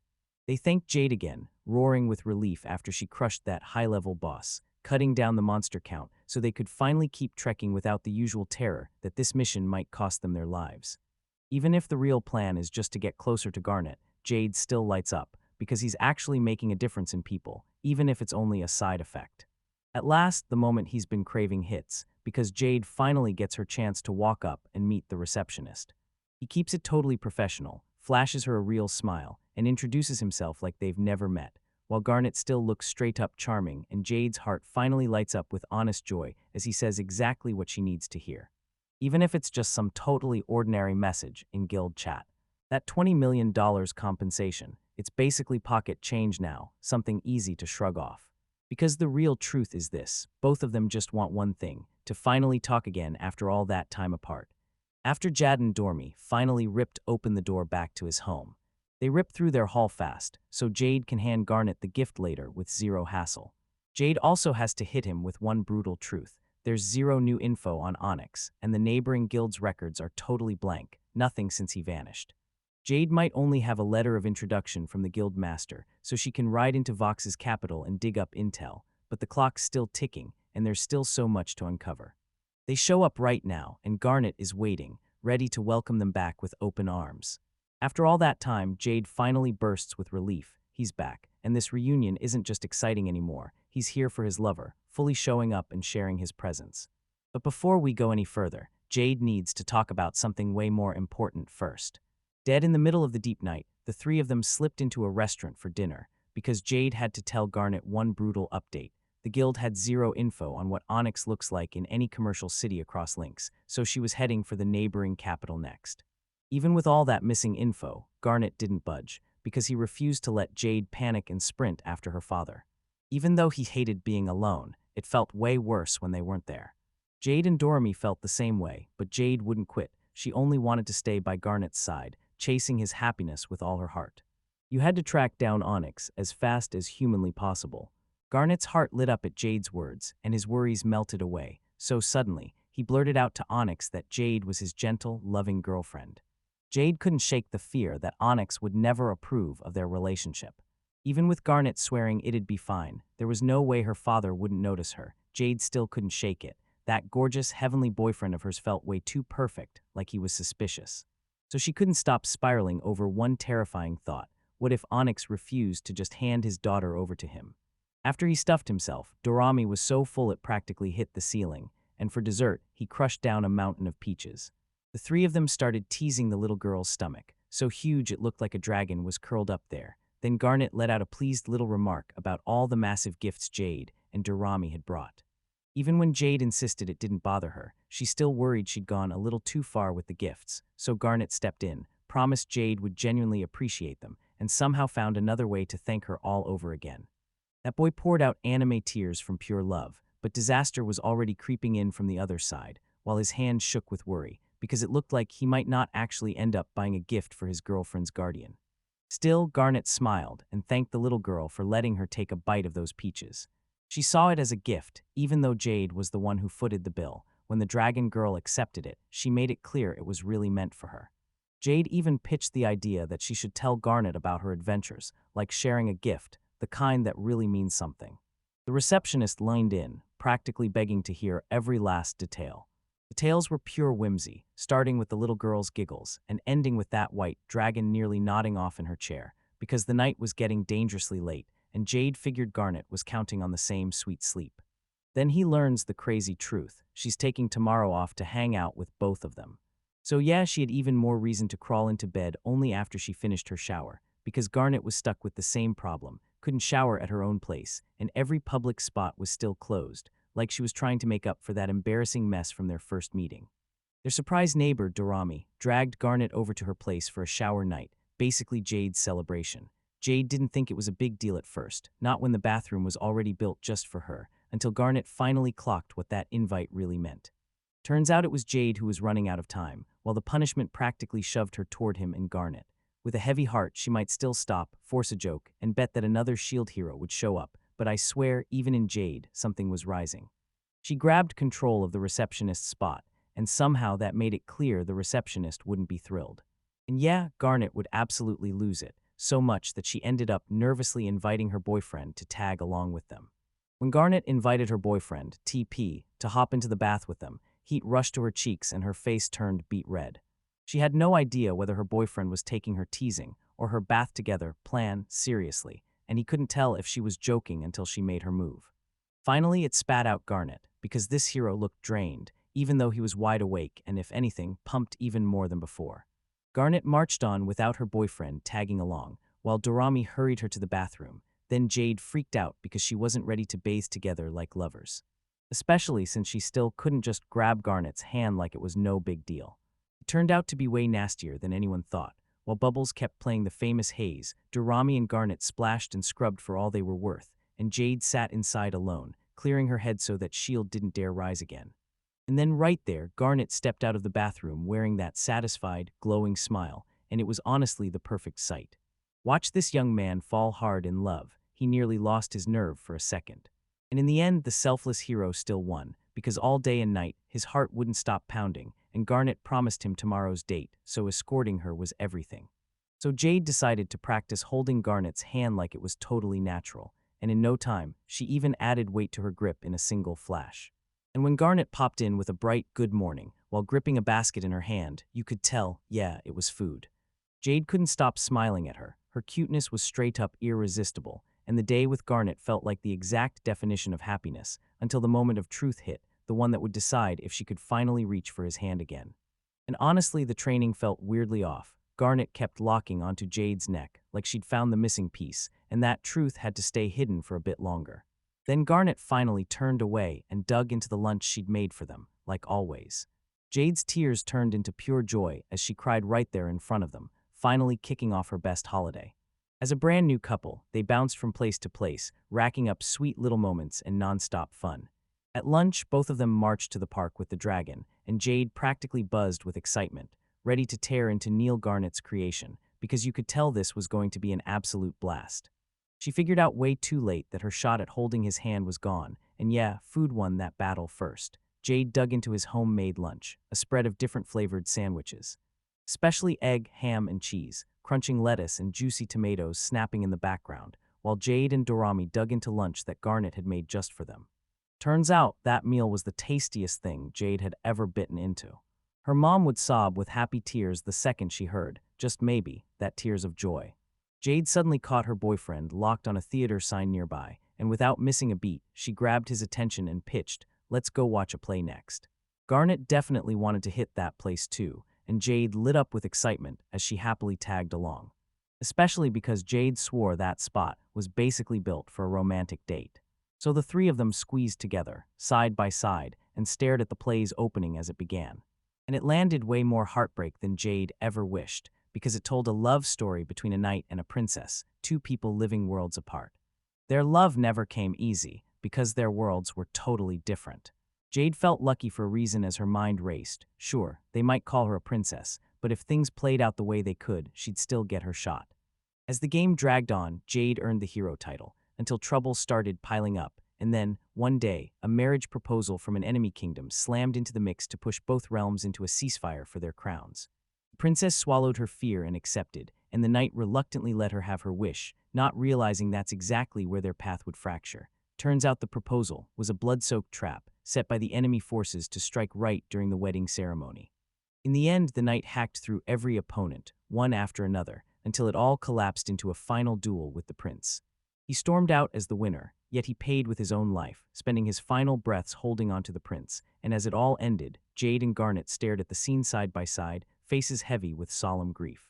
Caught in the sadness and heartbreak playing out in front of them, Everyone felt pulled in. Yet for Jade, the brutal tragedy of that night sparked the courage to bulldoze through every obstacle that was ready to end his life. In the end, he clasped Garnet's hand and pulled every ounce of courage out of himself to reach his final, ultimate goal. Suddenly, bam, a thunderous snore tore through their plans, and the mighty hero face-planted again on his romantic quest. Can you believe it? Time to bolt out of the theater, right now. Jade carries the dragon girl on his back, staring into the void of what he missed and the darkness that already settled in, like holding hands is something they'll have to steal on the next date. That thought slammed into Jade's head the moment they collapsed onto a spare bench. And he clocked it. Garnet was staring at his neck, instead of telling him why she did it, and the receptionist leaned in asking when Jade would finally head out for their next journey.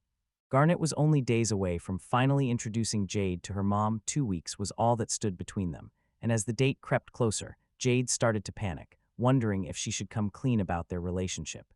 Garnet was rock-solid confident. This was simple. Prove how close you are, accept the blessings, and nothing would go wrong. That simple move makes Jade picture his future girlfriend like it's already happening, right down to what she'll be like. Igniting the courage in him to finally ask the woman to hold hands. Good news, because Garnet's thinking the exact same thing, and she's just as thrilled to do it. That actually brings a wave of relief to Jade, because yeah, we all know he's been battling inner turmoil, but then Garnet hits with the same kind of struggle, and she's got something she finally wants to tell Jade. Before anyone can even blink, the receptionist thrusts a necklace into view for her boyfriend, because he's planning to hand it to her as a gift.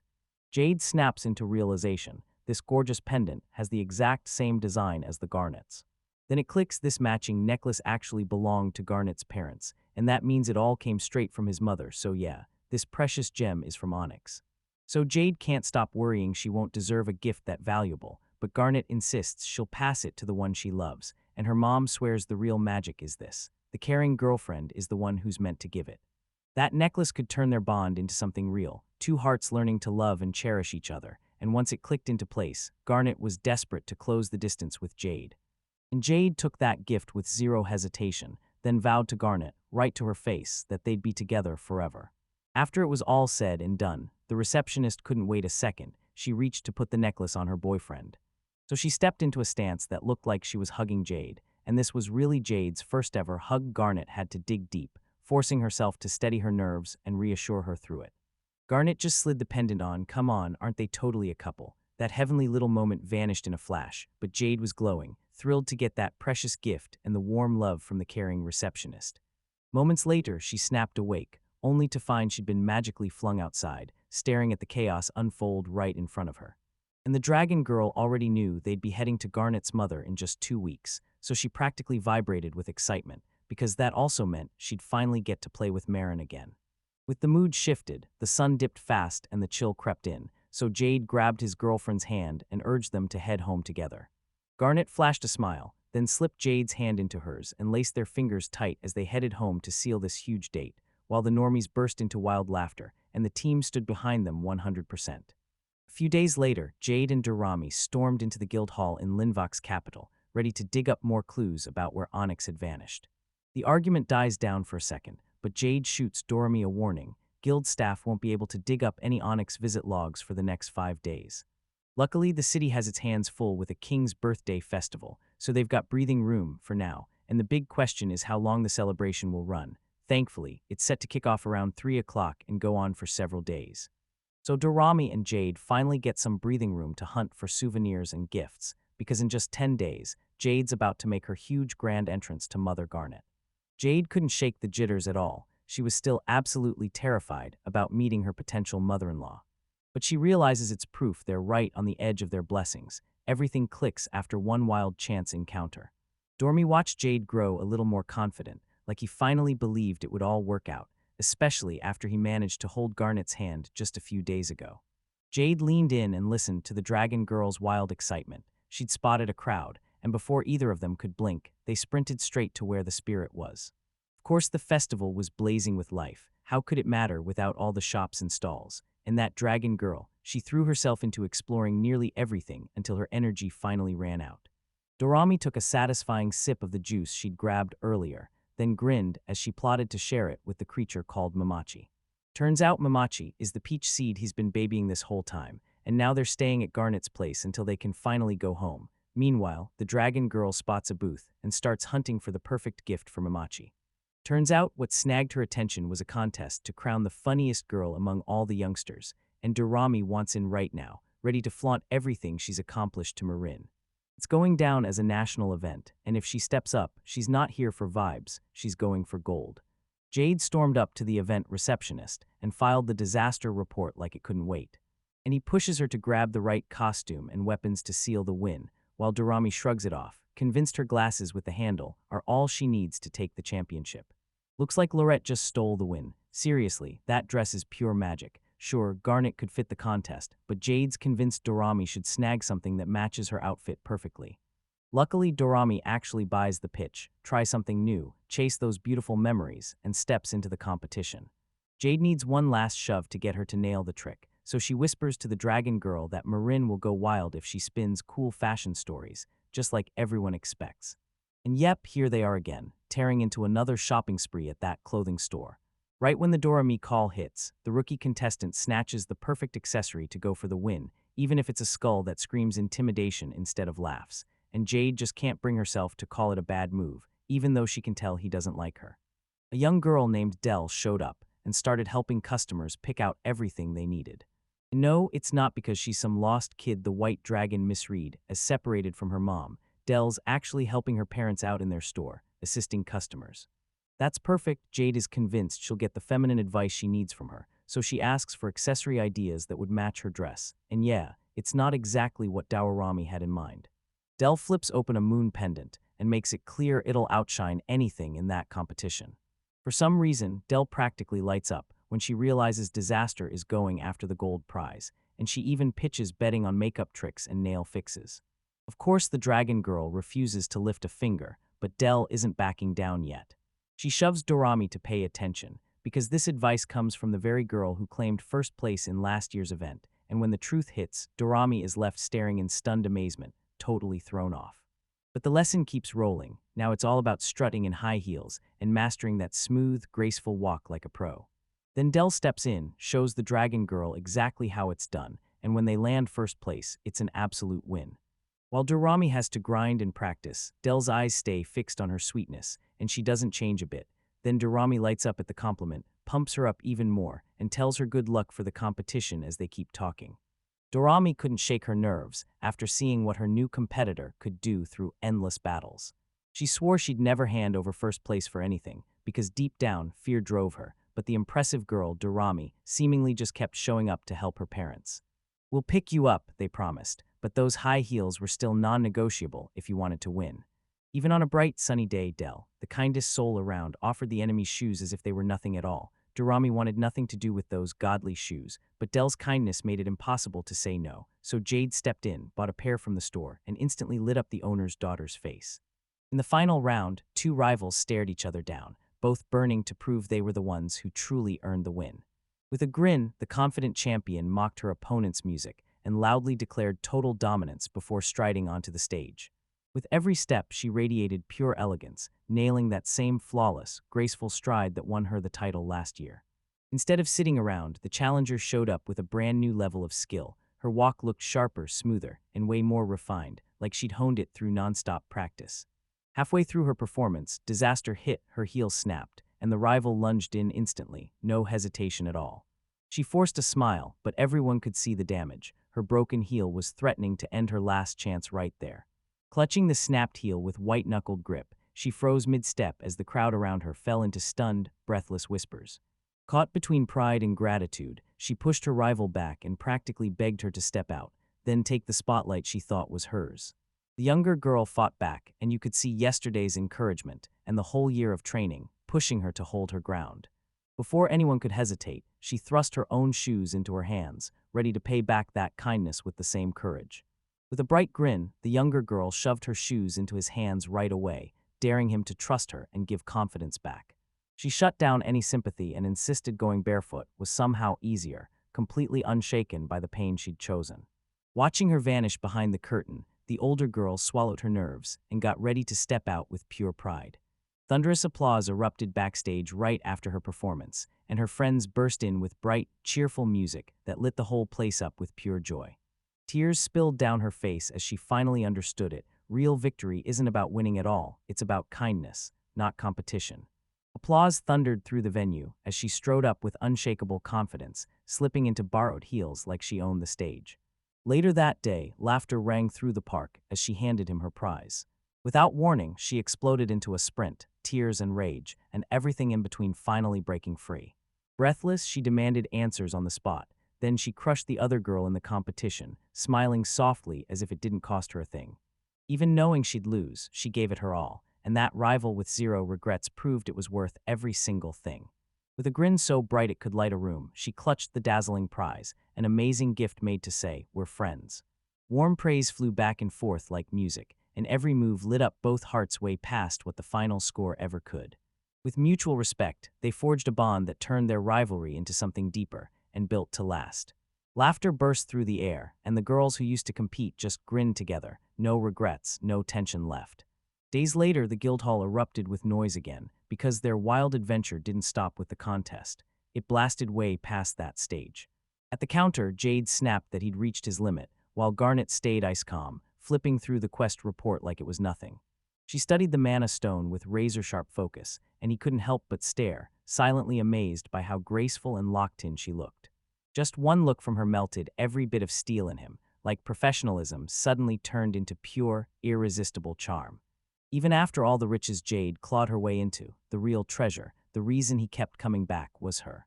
Even though Dorami looked cheerful, he couldn't shake the uneasy feeling as he searched the park for her.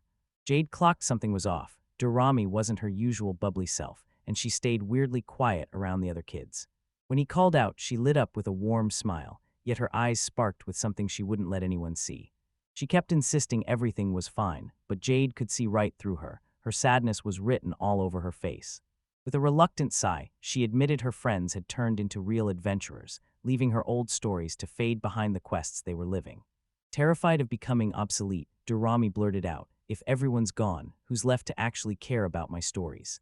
Dorami finally snapped and admitted her weakness. Without Jade backing her up, her stories sounded empty and powerless. Jade pitched a brand new route of short missions as an envoy, turning her personal adventure into something she could actually control. He reassured her that if she finished this mission strong, everyone would look at her with fresh respect, like they admired her all over again. With faith in her burning bright, Dorami swore to make it official. She'd become his envoy, no questions asked. Eager to prove she deserved it, she kicked off her first solo mission, right as Iren's was starting. Nerves were screaming in Dorami's chest, but she marched into the tailor's shop with pure determination, ready to grab Jade's order and wear that pride like armor. She flashed a bright smile, thanked the tailor, and felt a wave of confidence start to bloom. At the wash house, familiar praise lit up her heart, like she finally proved she could pull this off all by herself.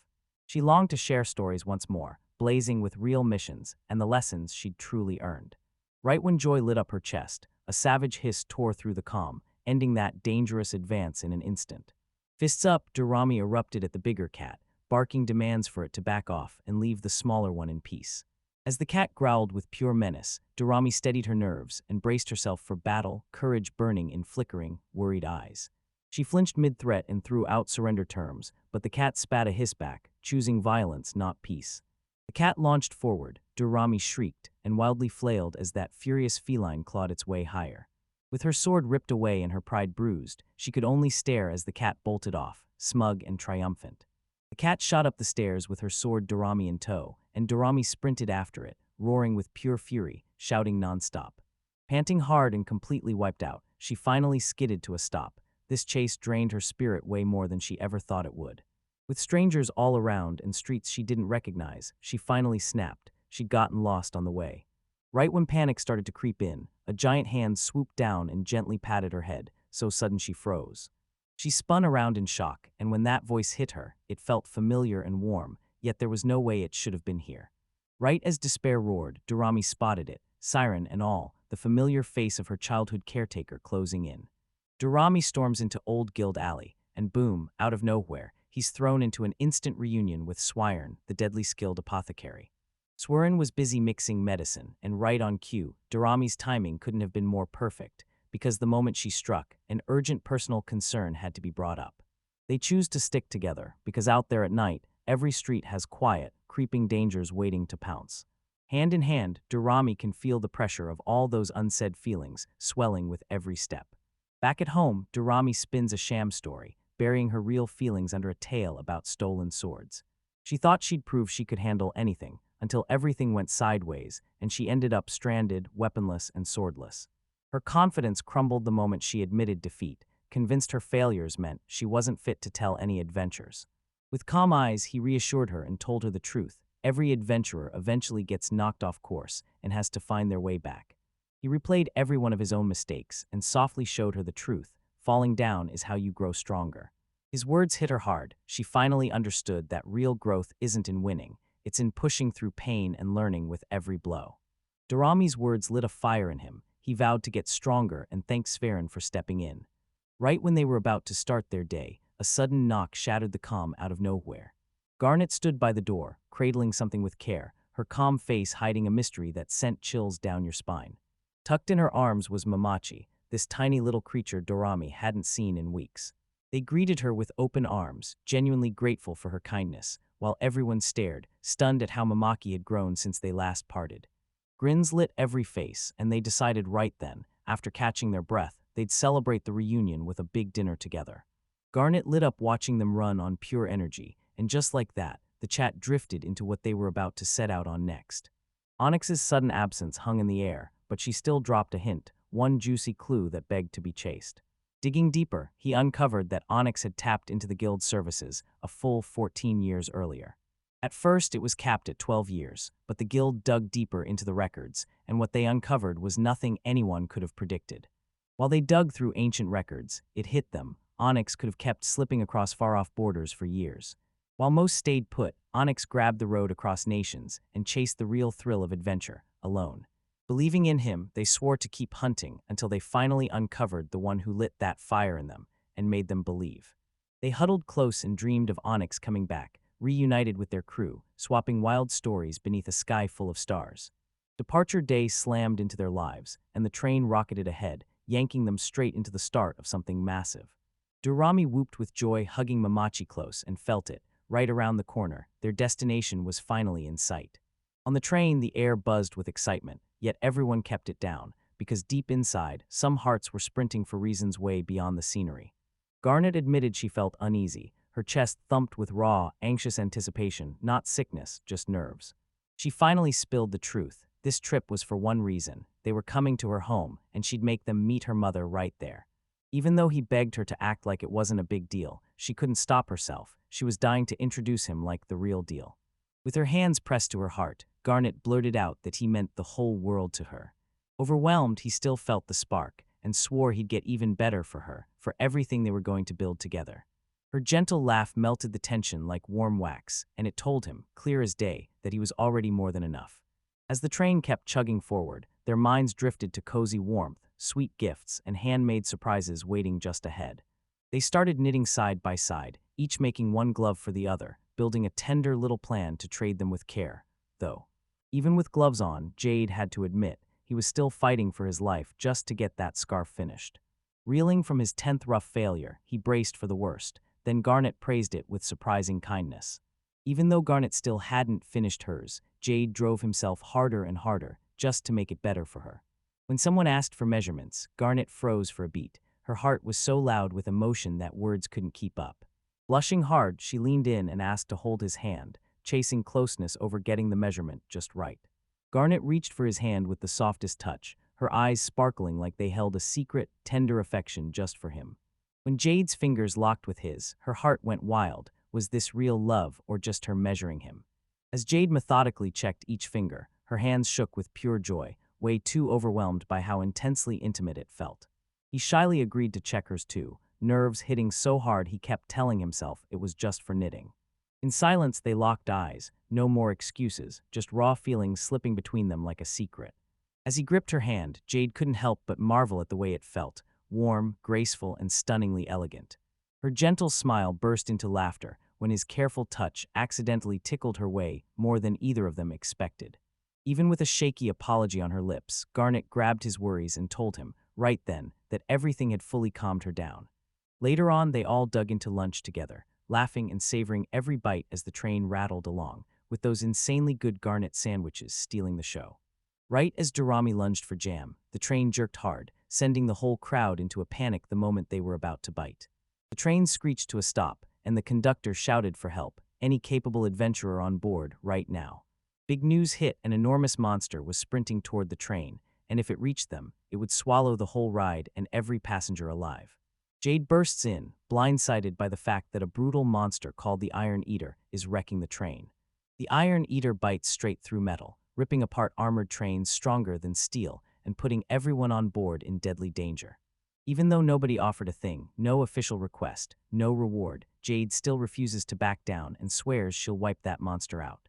Determined as steel, Jade snaps, "Tell me where to go now," because she's going to protect everyone before that monster closes in on the passengers. Passengers stare as he heads off, and Jade stays stone calm, vowing that no monster will ever wreck their journey or threaten their safety. Jade fires off a confident goodbye, and behind him, the passengers erupt in cheers while one woman quietly watches, unshaken. At the monster's hideout, Jade rushes to inspect the scene, and thank goodness, the railway damage is still shockingly minimal. He wastes zero time and drives ahead. His first move is to yank the Iron Eater away from the tracks. With astounding strength, he hauls that monstrous creature up with raw, brutal power, leaving the entire train crew stunned. Jade unleashes raw energy, smashing through with a ferocious attack that blasts the beast flying away in a violent burst. A brutal shockwave tears across the field. Bam! The Iron Eater gets obliterated in a deafening blast. From the window, every passenger and staff member froze in shock, staring in silence, because nobody saw that kind of unstoppable force coming. Cheers explode around Jade as the crew scrambles to patch things up, and he stays totally calm, telling them, "I'm fine," like it's no big deal. Before slipping back to his seat, Jade shot Durrami and Garnet a heartfelt thank you for pushing him forward with all that encouragement and support. Garnet leans in with a warm, soft praise, grateful and genuinely impressed, while Jade, cheeks blushing, flashes a bright smile back at her. As the train roared back to life, Jade couldn't stop smiling, because this was the greatest reward she could have ever imagined. That evening, they hunted for a place to stay, but with the rail lines under repairs, only one room was left open. Jade just figured he'd sleep out in the open, then Garnet calmly stepped in, offering to share and catching him off guard with the kindest surprise. A gentle calm settled on her face, but her resolve stayed unshakable. Jade, their savior, wasn't allowed to sleep outside alone. With a grateful nod, he took the offer, then panic and embarrassment hit hard as he realized he'd be stuck in the same room all night. As Jade steps into the room, her breath catches and mild panic hits, because there's only one bed, plain as day. Jade offers to crash on the floor, because sharing one bed with two girls just feels flat-out impossible. Right as Durrami tried to catch his breath, he instantly conked out, so Garnet got the whole bed to himself. Garnet clocks Jade fumbling awkwardly with his spot, and her calm, soothing voice catches him off guard with a gentle push in the right direction. With a tiny nod, Garnet confirms she fully expects Jade to crawl into the bed right next to her. Garnet gently urges them to squeeze closer together, and Jade freezes, torn up and clueless about how to answer. Jade panics thinking she's being judged, but her real concern hits wrong. Then he blurts out a sudden compliment about her scent, pure instinct, and the moment he starts to say more. Stunned out of his mind, he hears Garnet say she wouldn't mind sleeping right beside him, and his brain basically keels over. His thoughts spiraled out of control, and he kept wrestling with Durrami's argument, trying to force his panic to settle. Moments later, they just lie there, side by side, silent as stone, while Jade, fully awake, can barely process what's happening. Jade lies close and can't catch a wink. Garnet's warmth and scent hit him so hard he's wide awake. With his eyes blazing open and his heart pounding like a drum, Jade realizes he's not sleeping a wink tonight. Eventually, exhaustion takes over, his eyes start to droop, and as sleep pulls him under, he leans toward her on instinct. Next day rolls in, and even with exhaustion dragging her down, Jade pushes herself to meet Garnet and Durrami in her hometown of Laboon. Garnet pulls them inside, and while Jade can't quite hide his awkward nerves, Durrami grins and jumps at the offer without a second thought. They roll up to Garnet's childhood home, and Jade just freezes, speechless, staring like the moment hits way deeper than she expected. Garnet blurts out what's wrong, and Jade can't hold it in. She admits this place feels sacred because she was raised right here. To calm his nerves, Garnet whispers that it's only an old house, and her mom isn't home. Inside Hands, a young girl locks eyes with Durrami and sprints over, breathless. Everyone's already packed together for the reunion. Joy bursts through the room as old friends crash back together, Durrami pulls her friend into a tight hug, buzzing with excitement to spill every last thing. Garnet pours tea, and when Durrami breaks into pure joy, the whole room turns soft, cozy, and peaceful. Jade spots Durrami leveling up right before her eyes, and Garnet leans in like, yeah, she's been grinding hard just to earn her spot on our adventures. The girls can't wait to team up for a quest. Jade swings in with a promise to protect them, and Garnet, still wary, finally nods and agrees. Laughter bursts in the air, and Garnet lets the outing happen, only after tomorrow. The girls explode with pure excitement, but why?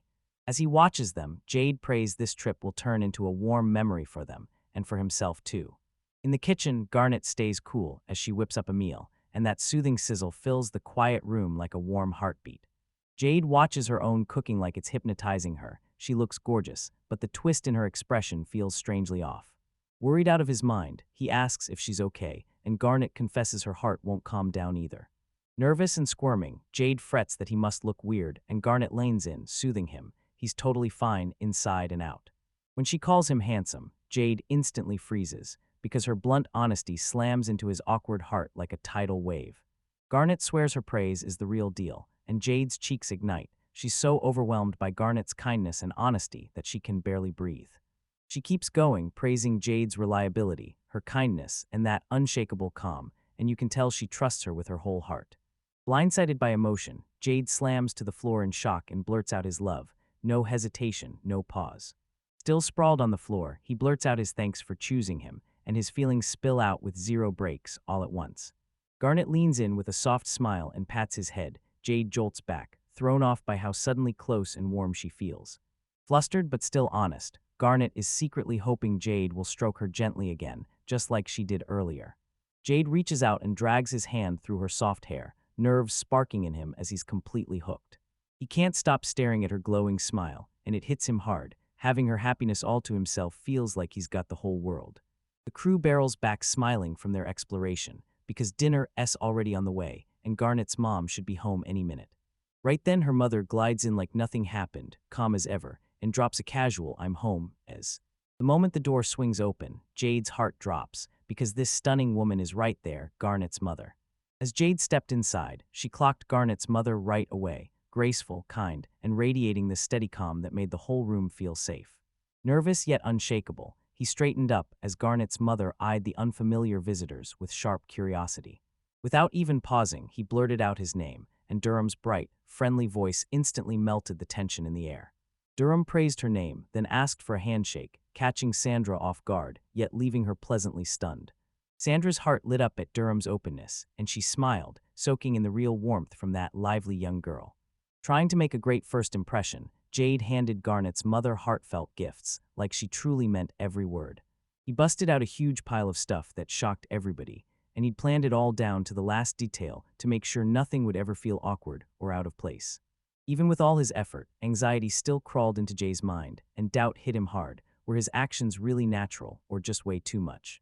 Sandra lit up with gratitude for the gifts, but Jade stayed quiet, because deep down, he was terrified that whatever he wanted with her daughter might finally slip out. Even with a smile on her face, Jade couldn't shake the fear that she might blow it, still begging for her approval, praying that real, heartfelt acceptance would come someday. Dinner kicked off, but Jade couldn't touch her food. Her nerves buzzed as Sandra dug into Garnet's home-cooked Garnet meal. Even though the conversation kept rolling, Jade couldn't focus. She was buried under a weight she refused to name, and it hung over her like a storm. Dorem's gesture lit a spark in Jade's chest, and she fought to lock in her focus while Garnet just watched, calm, steady, and totally supportive. He finally rose to his feet, voice rock steady, and decided, no more hiding, to tell the truth and face the whole situation head-on. Right when he was about to keep going, Sandra suddenly cut him off, throwing Jade into pure confusion and making him doubt everything he'd just done. Jade steadied himself, then looked Sandra in the eye and thanked her with real sincerity for helping Marin through that brutal time. Sandra grinned, telling him she'd already figured it all out, and as she thanked him back, warmth filled her voice. Still driven, Jade kept his promise tight in his chest. He'd be honest, earn her trust completely, and prove it from the start. Without a second thought, he spilled the truth, flat out declaring that him and Garnet were officially dating now. After a long pause, Sandra broke into a gentle smile, silently sealing that bond with calm, quiet approval. Jade couldn't believe it. Garnet and Sandra already had every detail, and they jumped in with full support. Sandra's calm smile eased Jade's nerves, and then, like it finally clicked, Jade realized her approval was already quietly in place. When they asked Sandra straight up, she didn't hesitate. She confirmed the blessing with a knowing smile, recognizing the real love blooming between the young couple. Garnet and Jade finally said it out loud, letting their hearts spill everything they'd been keeping locked away for so long. With Sandra's full trust, Jade swore to guard Garnet's happiness and keep nurturing their bond from here on out. With Sandra's blessing finally granted, the tension melted away, everyone grinned, and they were ready to dig into their meal at last. Next morning, Jade and Darm were hit with cheerful greetings from Garnet, and the whole day settled into a peaceful, bright rhythm. Durham chased that mouth-watering aroma as Garnet told them breakfast was already waiting, warm, ready, and lovingly reheated just for them. The sight lured Durham in. He sprinted downstairs, practically buzzing, ready to devour that warm, mouth-watering breakfast spread. What? Over their meal, Garnet suddenly spilled the truth. This soup was made from Jade's gift, making Garnet's effort feel like it finally got the respect it deserved. Durham proposed they go out, and Garnet snapped yes, right away, as long as it made everyone happy. Jade asked for a tour of the town, and everyone jumped at the chance. Plans snapped into place fast. Eager for the chance, Jade treated this outing like a once-in-a-lifetime hometown date that finally felt real. As they strolled side by side, Jade and Garnet clutched hands in quiet comfort, letting each other's warmth speak for them. They started talking about hitting up places they already knew, and Jade stayed locked in on the calm, comforting touch of Garnet's hand. He burst onto the scene at a massive estate, surrounded by a sea of bright flowers, and he just couldn't stop as he drank in the vibrant garden. As they strolled side by side, Jade lit up and praised the town as peaceful, with its calming, natural vibe washing over them.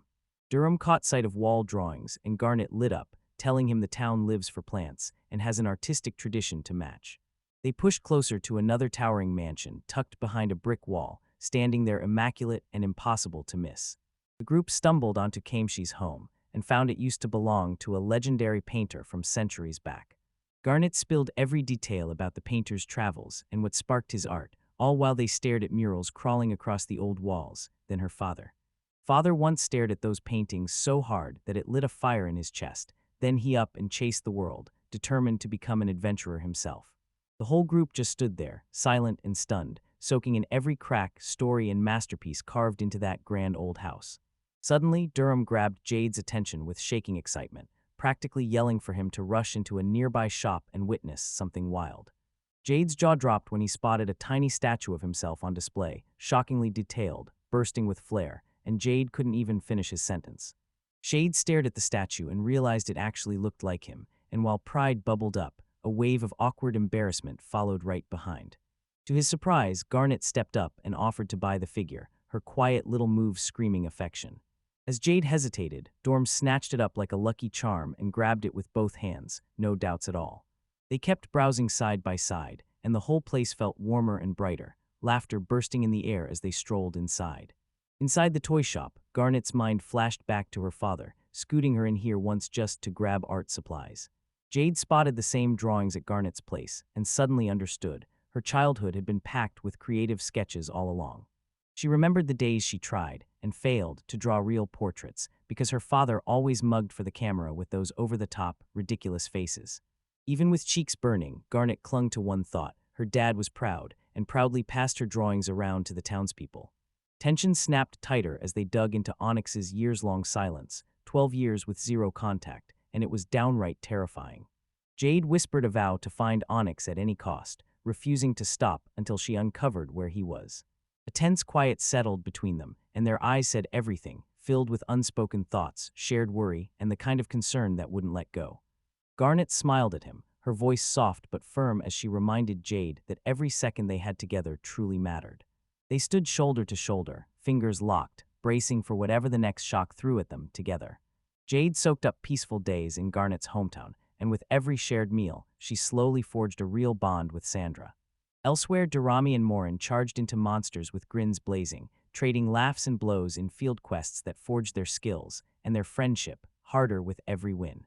Garnet's family wrapped Laboon in warmth, turning every single moment there into something that hit hard and felt deeply real for everyone. After 3 peaceful days, the whole crew met at dawn, and it was time. Laboon was about to be left behind.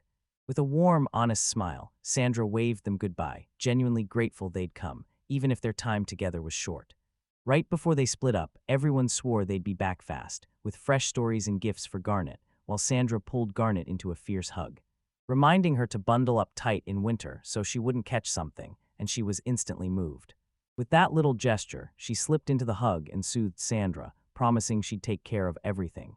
Suddenly, Sandra swooped in and kissed Garnet on the cheek, leaving Jade frozen, wide-eyed, and blushing so hard she could barely breathe, and, amused, she leaned in and told me their family tradition, those cheek kisses they do. Garnet soothed Jade's flustered reaction with a warm smile, then grinned to herself, replaying that quick farewell kiss and savoring what it really meant. Jade secretly craved to kiss Garnet too, but she couldn't shake the fear that the perfect moment would never show up. Jade's thoughts got cut off the second the departure was announced, and the whole crew sprinted toward the station platform. Everyone leaned out the train window and waved like crazy, swearing they'd be back, while Garnet and Morin grinned and cheered them off as the train pulled away. As the train vanished into the mountains, Jade gripped his chest tight, savoring that bittersweet farewell like it was burning into his heart. The very next day after coming back, Morin sat in silence, eyes locked on the window as crayons lace spilled out beside her.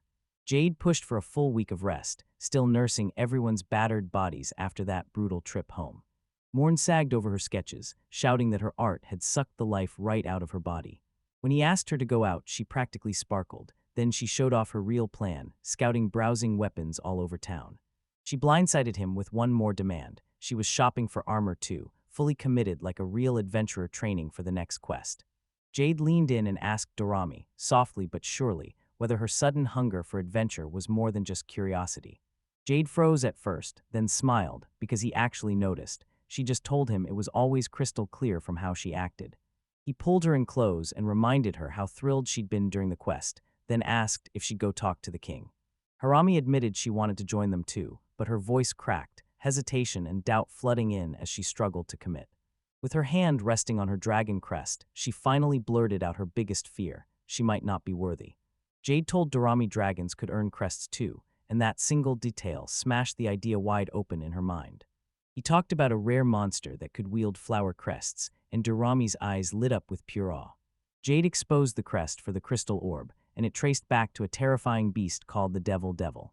Devil trees dangled magical fruits in front of everyone, but when you grabbed that power, it started chewing up your body and scrambling your mind.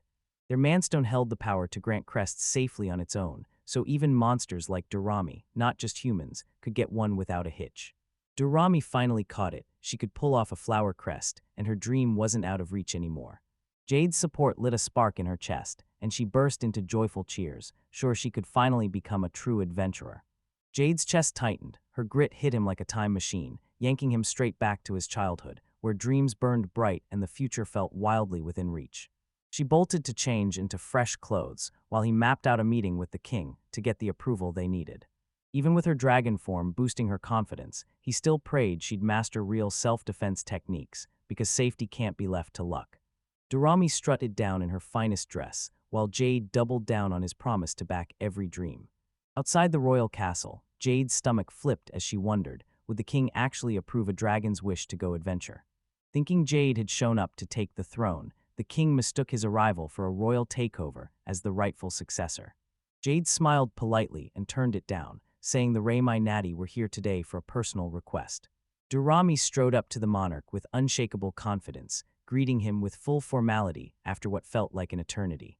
The king clocked Dorami at once and demanded to know, had she been good since the last time they met. Standing tall with zero hesitation, Dorami announced she wanted his okay to finally become an official adventurer. Even stunned, the king grilled her right on the spot, asking why she needed it at all, because she was already wrapped in royal protection. Dorami flashed a respectful smile as she thanked them, then confessed her true dream, to chase adventures that bring joy to everyone. Her wish sparked from Jade's tireless heart. Every time Jade helped someone, it left a mark that wouldn't fade. Dorami told everyone how Jade's quest lit a fire in her, and it made her swear she'd get stronger, so she could be just as useful. She dropped into a deep bow before the king, begging no, pleading, with all her heart to chase her dream the proper way, and honestly, it was impressive as hell. Stunned by how far she'd come, the king threw his approval down and officially named her a future adventurer of the kingdom. With gratitude blazing in her voice, Dorami vowed she'd succeed and never let down the people who believed in her. Just as she was celebrating, the king wheeled around to face Jade and sent a clear signal he had something major to discuss. The king praised Jade for her guardianship, trusting her to keep guiding Dorami down the exact path she chose. Buzzing with excitement, Dorami sprinted after Jade straight to the guild, his mind racing, desperate to figure out what her future correct meant. The young girl erupted in cheers after the king gave her the green light to finally register as an adventurer. Suddenly, Marin's advice hit her like lightning, and she snapped into action, confidently prepping her documents so the registration would go off without a hitch. She was terrified she'd end up broke and clueless, and pure panic took over until he stepped in instantly and offered help without a second thought. Because she never really had a name of her own, she finally chose to officially take the one he'd given her. Jade tossed in a made-up birthday and used her surname, finished the registration, and just like that, she was officially inside his family. When she clocked that she'd walked Marin's same road, Dorami practically burst with joy and proclaimed that her 12th birthday would be her fresh start. Jade gently wished him a happy birthday, and the moment he did something thoughtful, a bright, beautiful smile lit up her face like it meant everything to her when someone asked about her hometown, her voice went distant. She remembered bitter cold and the strange older woman who raised her. Raimai dropped the bombshell that she could turn into a dragon, then drilled her in his language and the tough rhythm of everyday life. With a quiet mind, Dorami couldn't stop wondering, was that gentle, unstoppable woman her real mother? The woman sent the Raimai to safety, then leaned in and warned, never, ever show your dragon form again. After everything was over, Dorami stood there feeling utterly alone, kicking off her journey with no guide in sight and no clear destination waiting ahead. Because no one could pin down Jade's real birthplace, she told everyone to write Kasad, his village, as where she came from. Dorami strode into the guild with unstoppable confidence and proudly announced her name, A.D. Even with everyone staring her down, she didn't blink. She'd rehearsed every step until perfect registration felt effortless. Dorami slammed her dominant hand onto the orb, pressing it down to lock in her crest for final registration. She swallowed her breath and silently prayed. An enhancer or an attacker crest would appear the second her palm met the ore. A brilliant pattern flared across the orb's surface, and in that instant, her flower crest finally revealed itself. The results flashed an attacker crest, right on cue, just like she'd been praying would happen when she finished her official registration. Once the procedure wrapped up, Dorami finally got his official stamp, recognized as a real, full-fledged adventurer for the very first time, Dorami. Tommy burst with emotion as the guild members showered him with cheers and congratulations, stunned by how unexpectedly warm and supportive they were. The very next morning, she practically bounced into the armory. Again, Jade's ridiculously generous gift blew her away. He flat-out lied about what the shield cost, because he knew if he told her the truth, she'd slam the door on anything expensive. With a grateful grin and a racing heart, Dorami clutched her very first shield and held it up like a trophy, swearing she'd get stronger, just like. As Dorami sprinted to grab a weapon, Jade stayed silent, but worry gnawed at her, because she feared she still wasn't ready. Inside the armory, Dorami's hopes crashed. She found 0 weapons that even matched what she'd been expecting. Frustration burned in her chest, as she swore she'd track down the legendary Dorami Sword version 2, purely off her imagination. Jade admitted the sword's design wasn't practical, then promised she'd get one custom forged just for him. Fueled by pure excitement, Dorami bolted to the blacksmith, ready to demand a custom weapon. The moment she arrived, the blacksmith slammed the door on her dream. He flat-out refused to let children into the workshop, and her excitement died on the spot. Harami snapped to it. This wasn't scolding at all. The blacksmith was throwing down with his own apprentice, and Harami's right there in the middle. The girl begged to help her father, but he snapped her plans down again. Jade clocked the girl's sword craftsmanship and knew it was unreal. So sharp and precise it looked like a master smith made it, and then she paused as the moment hit her because She confessed her promise to keep every secret safe, then poured out her love and raw longing to get better, even with all the pressure coming down on her, despite. Even after admitting she had real skill, the blacksmith still barred her from forging weapons while he stood over her. The blacksmith slammed the door on Kakashimina's help, claiming her inexperience would put future adventurers in danger. Kakoshamina clocked Jade's face and froze. What was he doing here? While Dorami slid forward, keeping her request low and urgent. Blacksmith snapped at the workers for slacking off, and everyone went wide-eyed when Jade showed up to visit. Dorami made it crystal clear. The sword wasn't for Jade, and he pushed hard for the girl to get involved too. With a shaky but bright smile, Dorami introduced herself like she was just a kid. then blurted out that Kazumina needed to jump in too. The blacksmith clocked Dorami the second she stepped in, his jaw dropping as he stared, because everyone in the capital already knew her name and the wild stories flying about her. Dorami picked Kakajimna to be her blacksmith on the spot, trusting her completely even though she was still so young. With iron certainty in her chest, Dorami swore she could forge the exact weapons she needed, no compromise, not a doubt, and the blacksmith. Smith nodded at the motion, handing his daughter the opening she wanted. Then he warned Dorami, clearly and sharply, not to ignore the dangers. Kakashimina swore she'd give everything she had, refusing to stain her father's name or ruin his craft. Then she started plotting the sword, pushing for a short blade because Dorami's frame was tiny, and she refused to drop the dragon detail, then pitched a smarter, more practical redesign. Even after the sketch blew her away, Kakashimina hesitated, because what if her father was the one who could nail those details? She confessed her talent was capped, scared that going the self-made route would turn out way too ordinary. Dorami flashed a confident grin and pushed her to try, then told her to trust her own strength. She hesitated one last time, but Dorami's steady smile steadied her heart more than any words ever could. With Dorami's grit lighting the way, Kakashimina snapped to the truth. If she quit without even trying, then she'd already lost. She pushed her again, pounding home the truth. She reminded her just how much trust she already had in herself. When she heard Dorami's warm words, it hit her like a punch. She wasn't just a random buyer. She was Dorami's very first customer, the very first chance she'd ever get. Fueled by fresh drive, she swore she'd pour everything into it, so Dorami would never regret placing his faith in her. Their hands clasped, she officially handed the Kajimina to him, and he snapped into action with fresh, unshakable determination. 2 weeks slid by since Dorami had placed her order, and when she finally came back, the blacksmith greeted her with a grin and open arms. The blacksmith thrust the wrapped sword into her hands, and her heart pounded like it wanted out as pure anticipation surged through her chest. Her eyes lit up as she stared at the sword's razor-detailed design, and she couldn't help but marvel at that dragon-themed hilt, proudly displayed like a masterpiece. Dorami shoved the finished weapon into Jade's hands, and she stared as he confirmed it matched her exact request, blade included. She lifted the sword with trembling hands, and magical light shimmered along the blade, blazing bright as it hummed with power. Jade raved about how razor-sharp the blade was, and Dorami's face flamed as he pictured himself slicing through anything, including a slime, with total confidence. Joy flooded her as Dorami thanked Kajimina, still reeling from the stunning craftsmanship and the way the whole place glowed in golden sunlight. Kajimina beamed with a warm smile, her heart fluttering at Dorami's words, and she thanked her for trusting her like that. With everything set, Dorami thrust her sword up, eyes blazing, ready to carve it into action on their very first quest. Next, they headed straight for the Capital Guild. Dorami marched up to the counter, itching to snatch up the missions. Dorami hovered at the counter, nerves buzzing, while Jade watched from behind, clocking every hesitation like it was loud. The receptionist finally snapped her name, and Dorami froze, tightening her grip on her clothes as she realized the moment had arrived.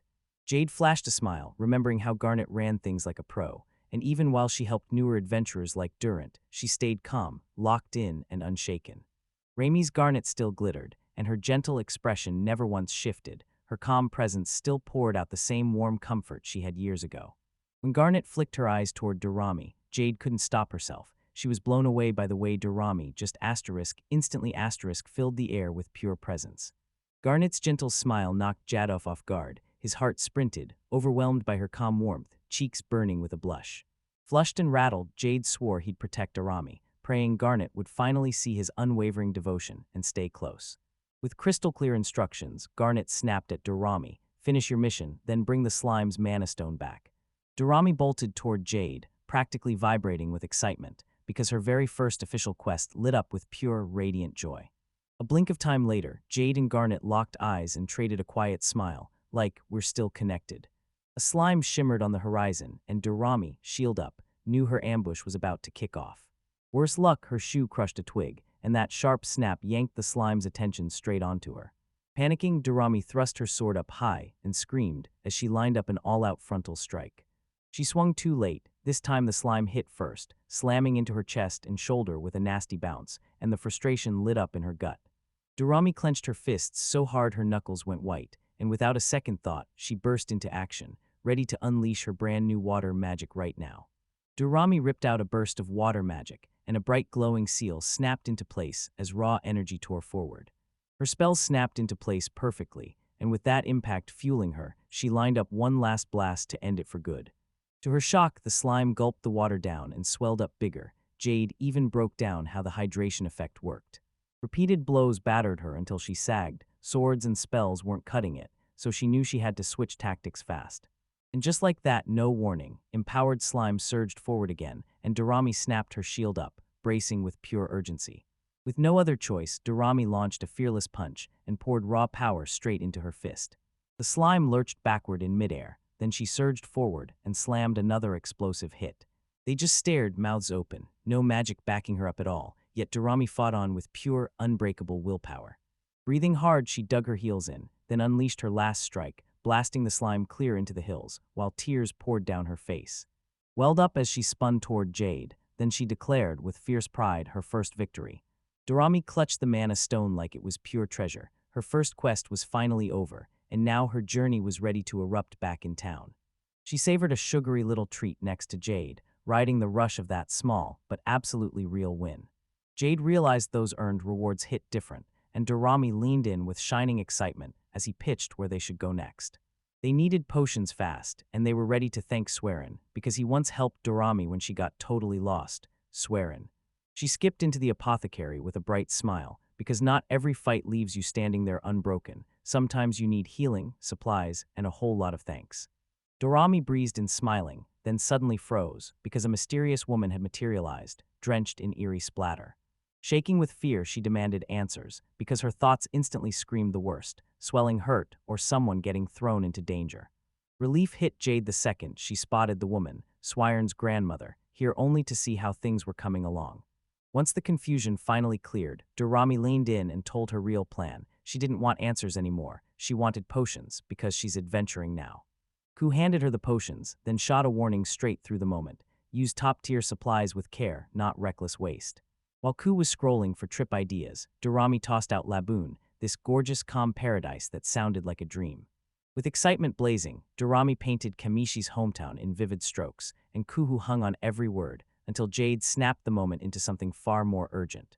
Jade finally brought up Onyx, the adventurer they'd been tracking, and the second Cuckoo heard the name, her face tightened up, guarded and braced for impact. Even with adventurers crowding her shop, she admitted Onyx still hadn't shown up in ages. She paused, then started to say it again. She still remembered his last visit like it was yesterday. Back then, an odd request from 12 years ago had screamed for attention. Even with the heat pounding down, Onyx snatched up ice and lava potions, and Ku's curiosity snapped into overdrive, along with his suspicion.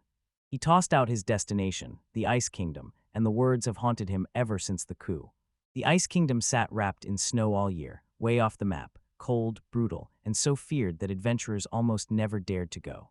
Jade drifted in silence, and when Onyx vanished, the moment his departure hit her mind like a flashback burning bright. She swallowed the shock as the news sank in her long-lost father had trekked north to the Ice Kingdom. Even after the answers came, her heart stayed buried under a heavy fog, and Jade watched her painful silence with real worry. Even with the danger screaming in his face, Jade mapped out his escape and vowed to chase Onyx straight into the icy wilds. With her feelings crashing in, she grabbed her pendant tight, and the silent dread of an upcoming goodbye burned through her. Jade felt every ounce of her pain and soothed her with a gentle voice, because those 12 years gone weren't just time, they left scars. Right before they split up, Garnet leaned in and whispered that she'd be waiting until both of them came back safe. She thrust the Jade, hand-sewn gloves into his hands, stitched to shield him from the Ice Kingdom's merciless, bone-chilling cold. Stunned by the craftsmanship, Jade grinned as the gloves slid on like a perfect lock, and warmth spread through his hands his. Jade's happiness practically lit up his face. He threw on the gift and flashed a bright, real smile, showing exactly how happy he was with. Tears of gratitude shimmered in her eyes, and Garnet vowed she'd hold on to this memory, no matter what came next. Dorami's eyes lit up like fireworks the moment she realized she'd get her own handmade pair of gloves too.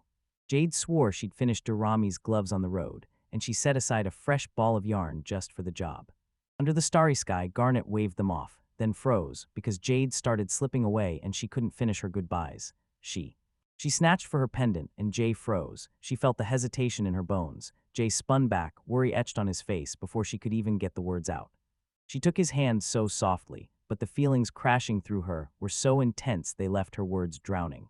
Garnet gripped Jade's hands with white-knuckle fear, begging him, through a voice that shook, to come back to her safe. Her eyes softened and sparkled with hope, silently pleading for him not to shatter her heart. Jade froze on the spot, her chest pounding as her heart raced, not knowing what to say to his quiet but crushing plea. She didn't hesitate, she lunged in, snapped the space between them shut, and let their emotions finally explode. Under the moonlight, the whole week fell into silence, and then they leaned into each other. He clutched her like a promise he'd never had the courage to say. Jade and Garnet stole a quiet, intimate breath together, pressing foreheads close as everything unsaid spoke for them.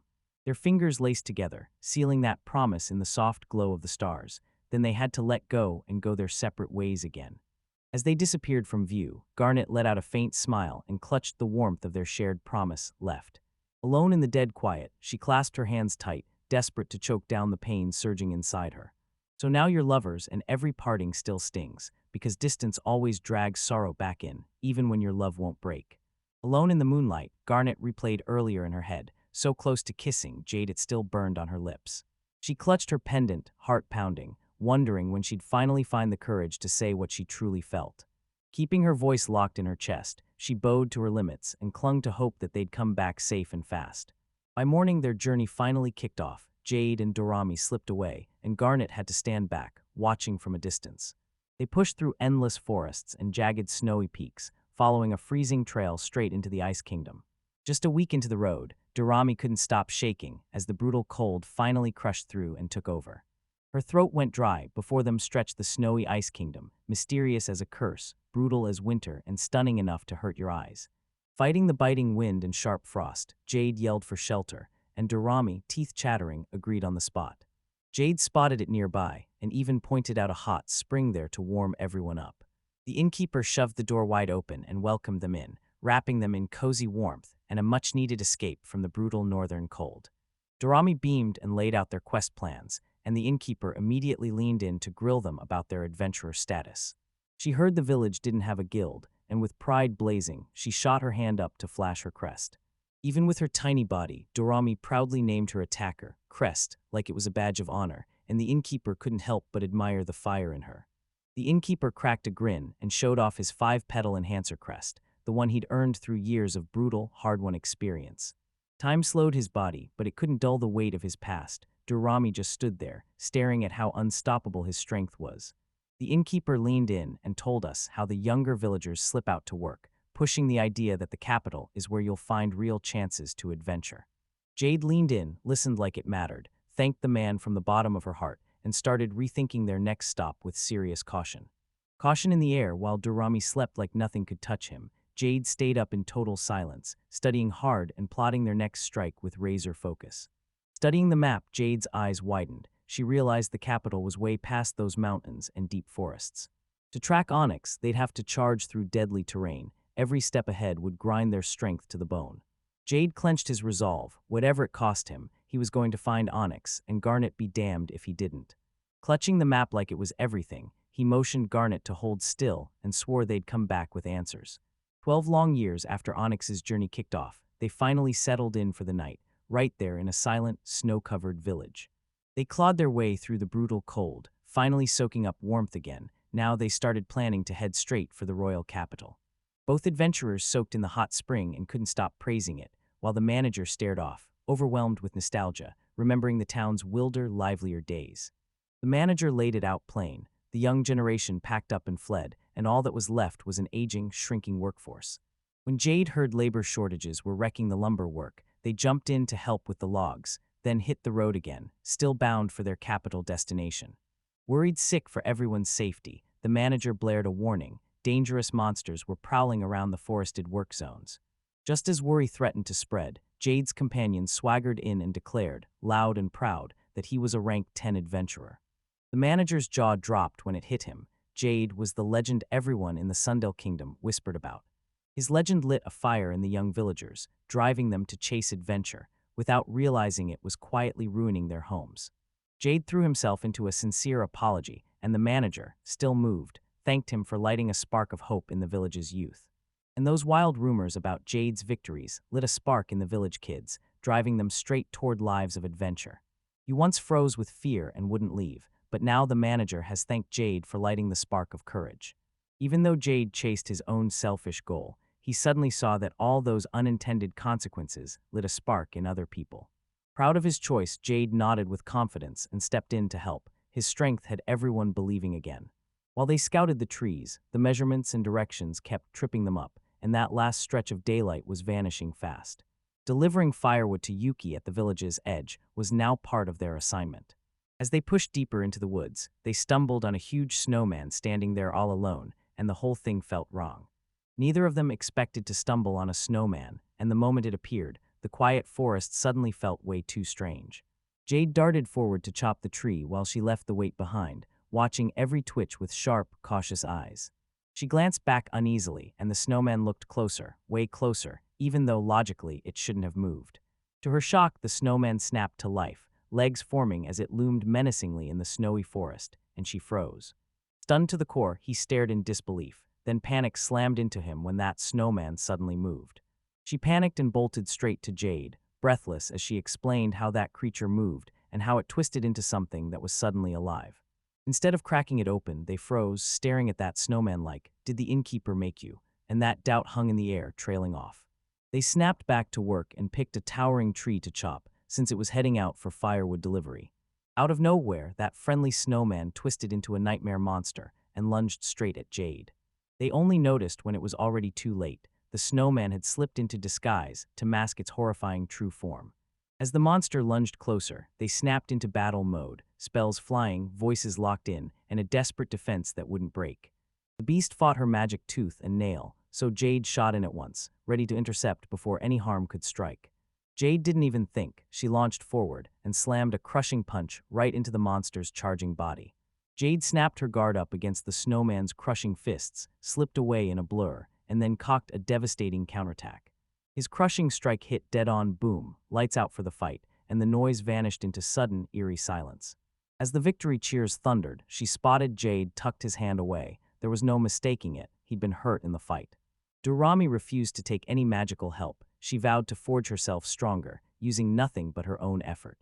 After trudging through the snow for what felt like forever, they finally hauled the firewood all the way back and dumped it at the village. Durrami dreamed of getting stronger every day, praying that one day Garnet would look her way and proudly recognize how much she'd changed. Jade secretly longed for Garnet's praise too, remembering how she once worshipped his strength from afar. Garnet's memories burned bright in Jade's head as they kept dragging wood through the forest. They finally caught sight of a tiny wooden cabin and sprinted up with baskets of firewood in hand. Then he shot his gaze upward as the cabin door creaked open, and there, wrapped up against the cold, someone waited inside. Huddled inside a hooded coat, Akasha leaned toward her doorstep and demanded to know who dared show up. Introductions came and went fast, but one thing stayed. Yuki's presence felt miles away, and it weighed on the room like a storm hanging overhead. Her eyes snapped wide open, her face going still mid-thought, like she just remembered something she swore was buried, and it terrified her. Confusion and unease hung in the air, but they assured everyone their mission came straight from the innkeeper. That earlier kindness, like a tiny spark, helped clear the snow, and for just a moment, it softened her like it reached straight into her heart. Her warm welcome hit them like a wave. She opened her door, poured them milk, and admitted that seeing visitors here is so rare it almost never happens. Steam curled up from the mug, and for a beat, nothing but calm silence, as they finally started to settle in, even with the heat on them. Yuki pulled her hood down tight, claiming she couldn't handle the light, but the truth, something about Dora was off from the start, right in the middle of everything she was about to say. Durrami burst into stories about her magic practice, then leaned in and asked why Yuki keeps living so quietly in the forest. Durrami shot her adventurer badge out like a trophy. Yuki's face cracked with disbelief as she just stared at the achievement in stunned silence. Reimai poured out Jade's strength and kindness, trying to melt Yuki's cautious attitude toward them. Feeling the tension crackle in the air, Jade urged Durrami to tell a story, and Yuki played along with polite smiles. Still, guarded laughter kept popping up in the room. The cabin filled with warmth, and at last a real smile cracked across Yuki's face, one nobody had ever seen before. Sunset rolled in and they thanked her for everything, the rest, the warm drink, then geared up to head out. No words at all, just Yuki standing there in total silence, her gaze clinging to them as the door eased shut behind the last breath. Right as they took a step back, Yuki yanked them to a halt, gripping her sleeve with trembling hands. Without a single word of explanation, she begged them to stay the night, like panic and fear were burning straight through her eyes.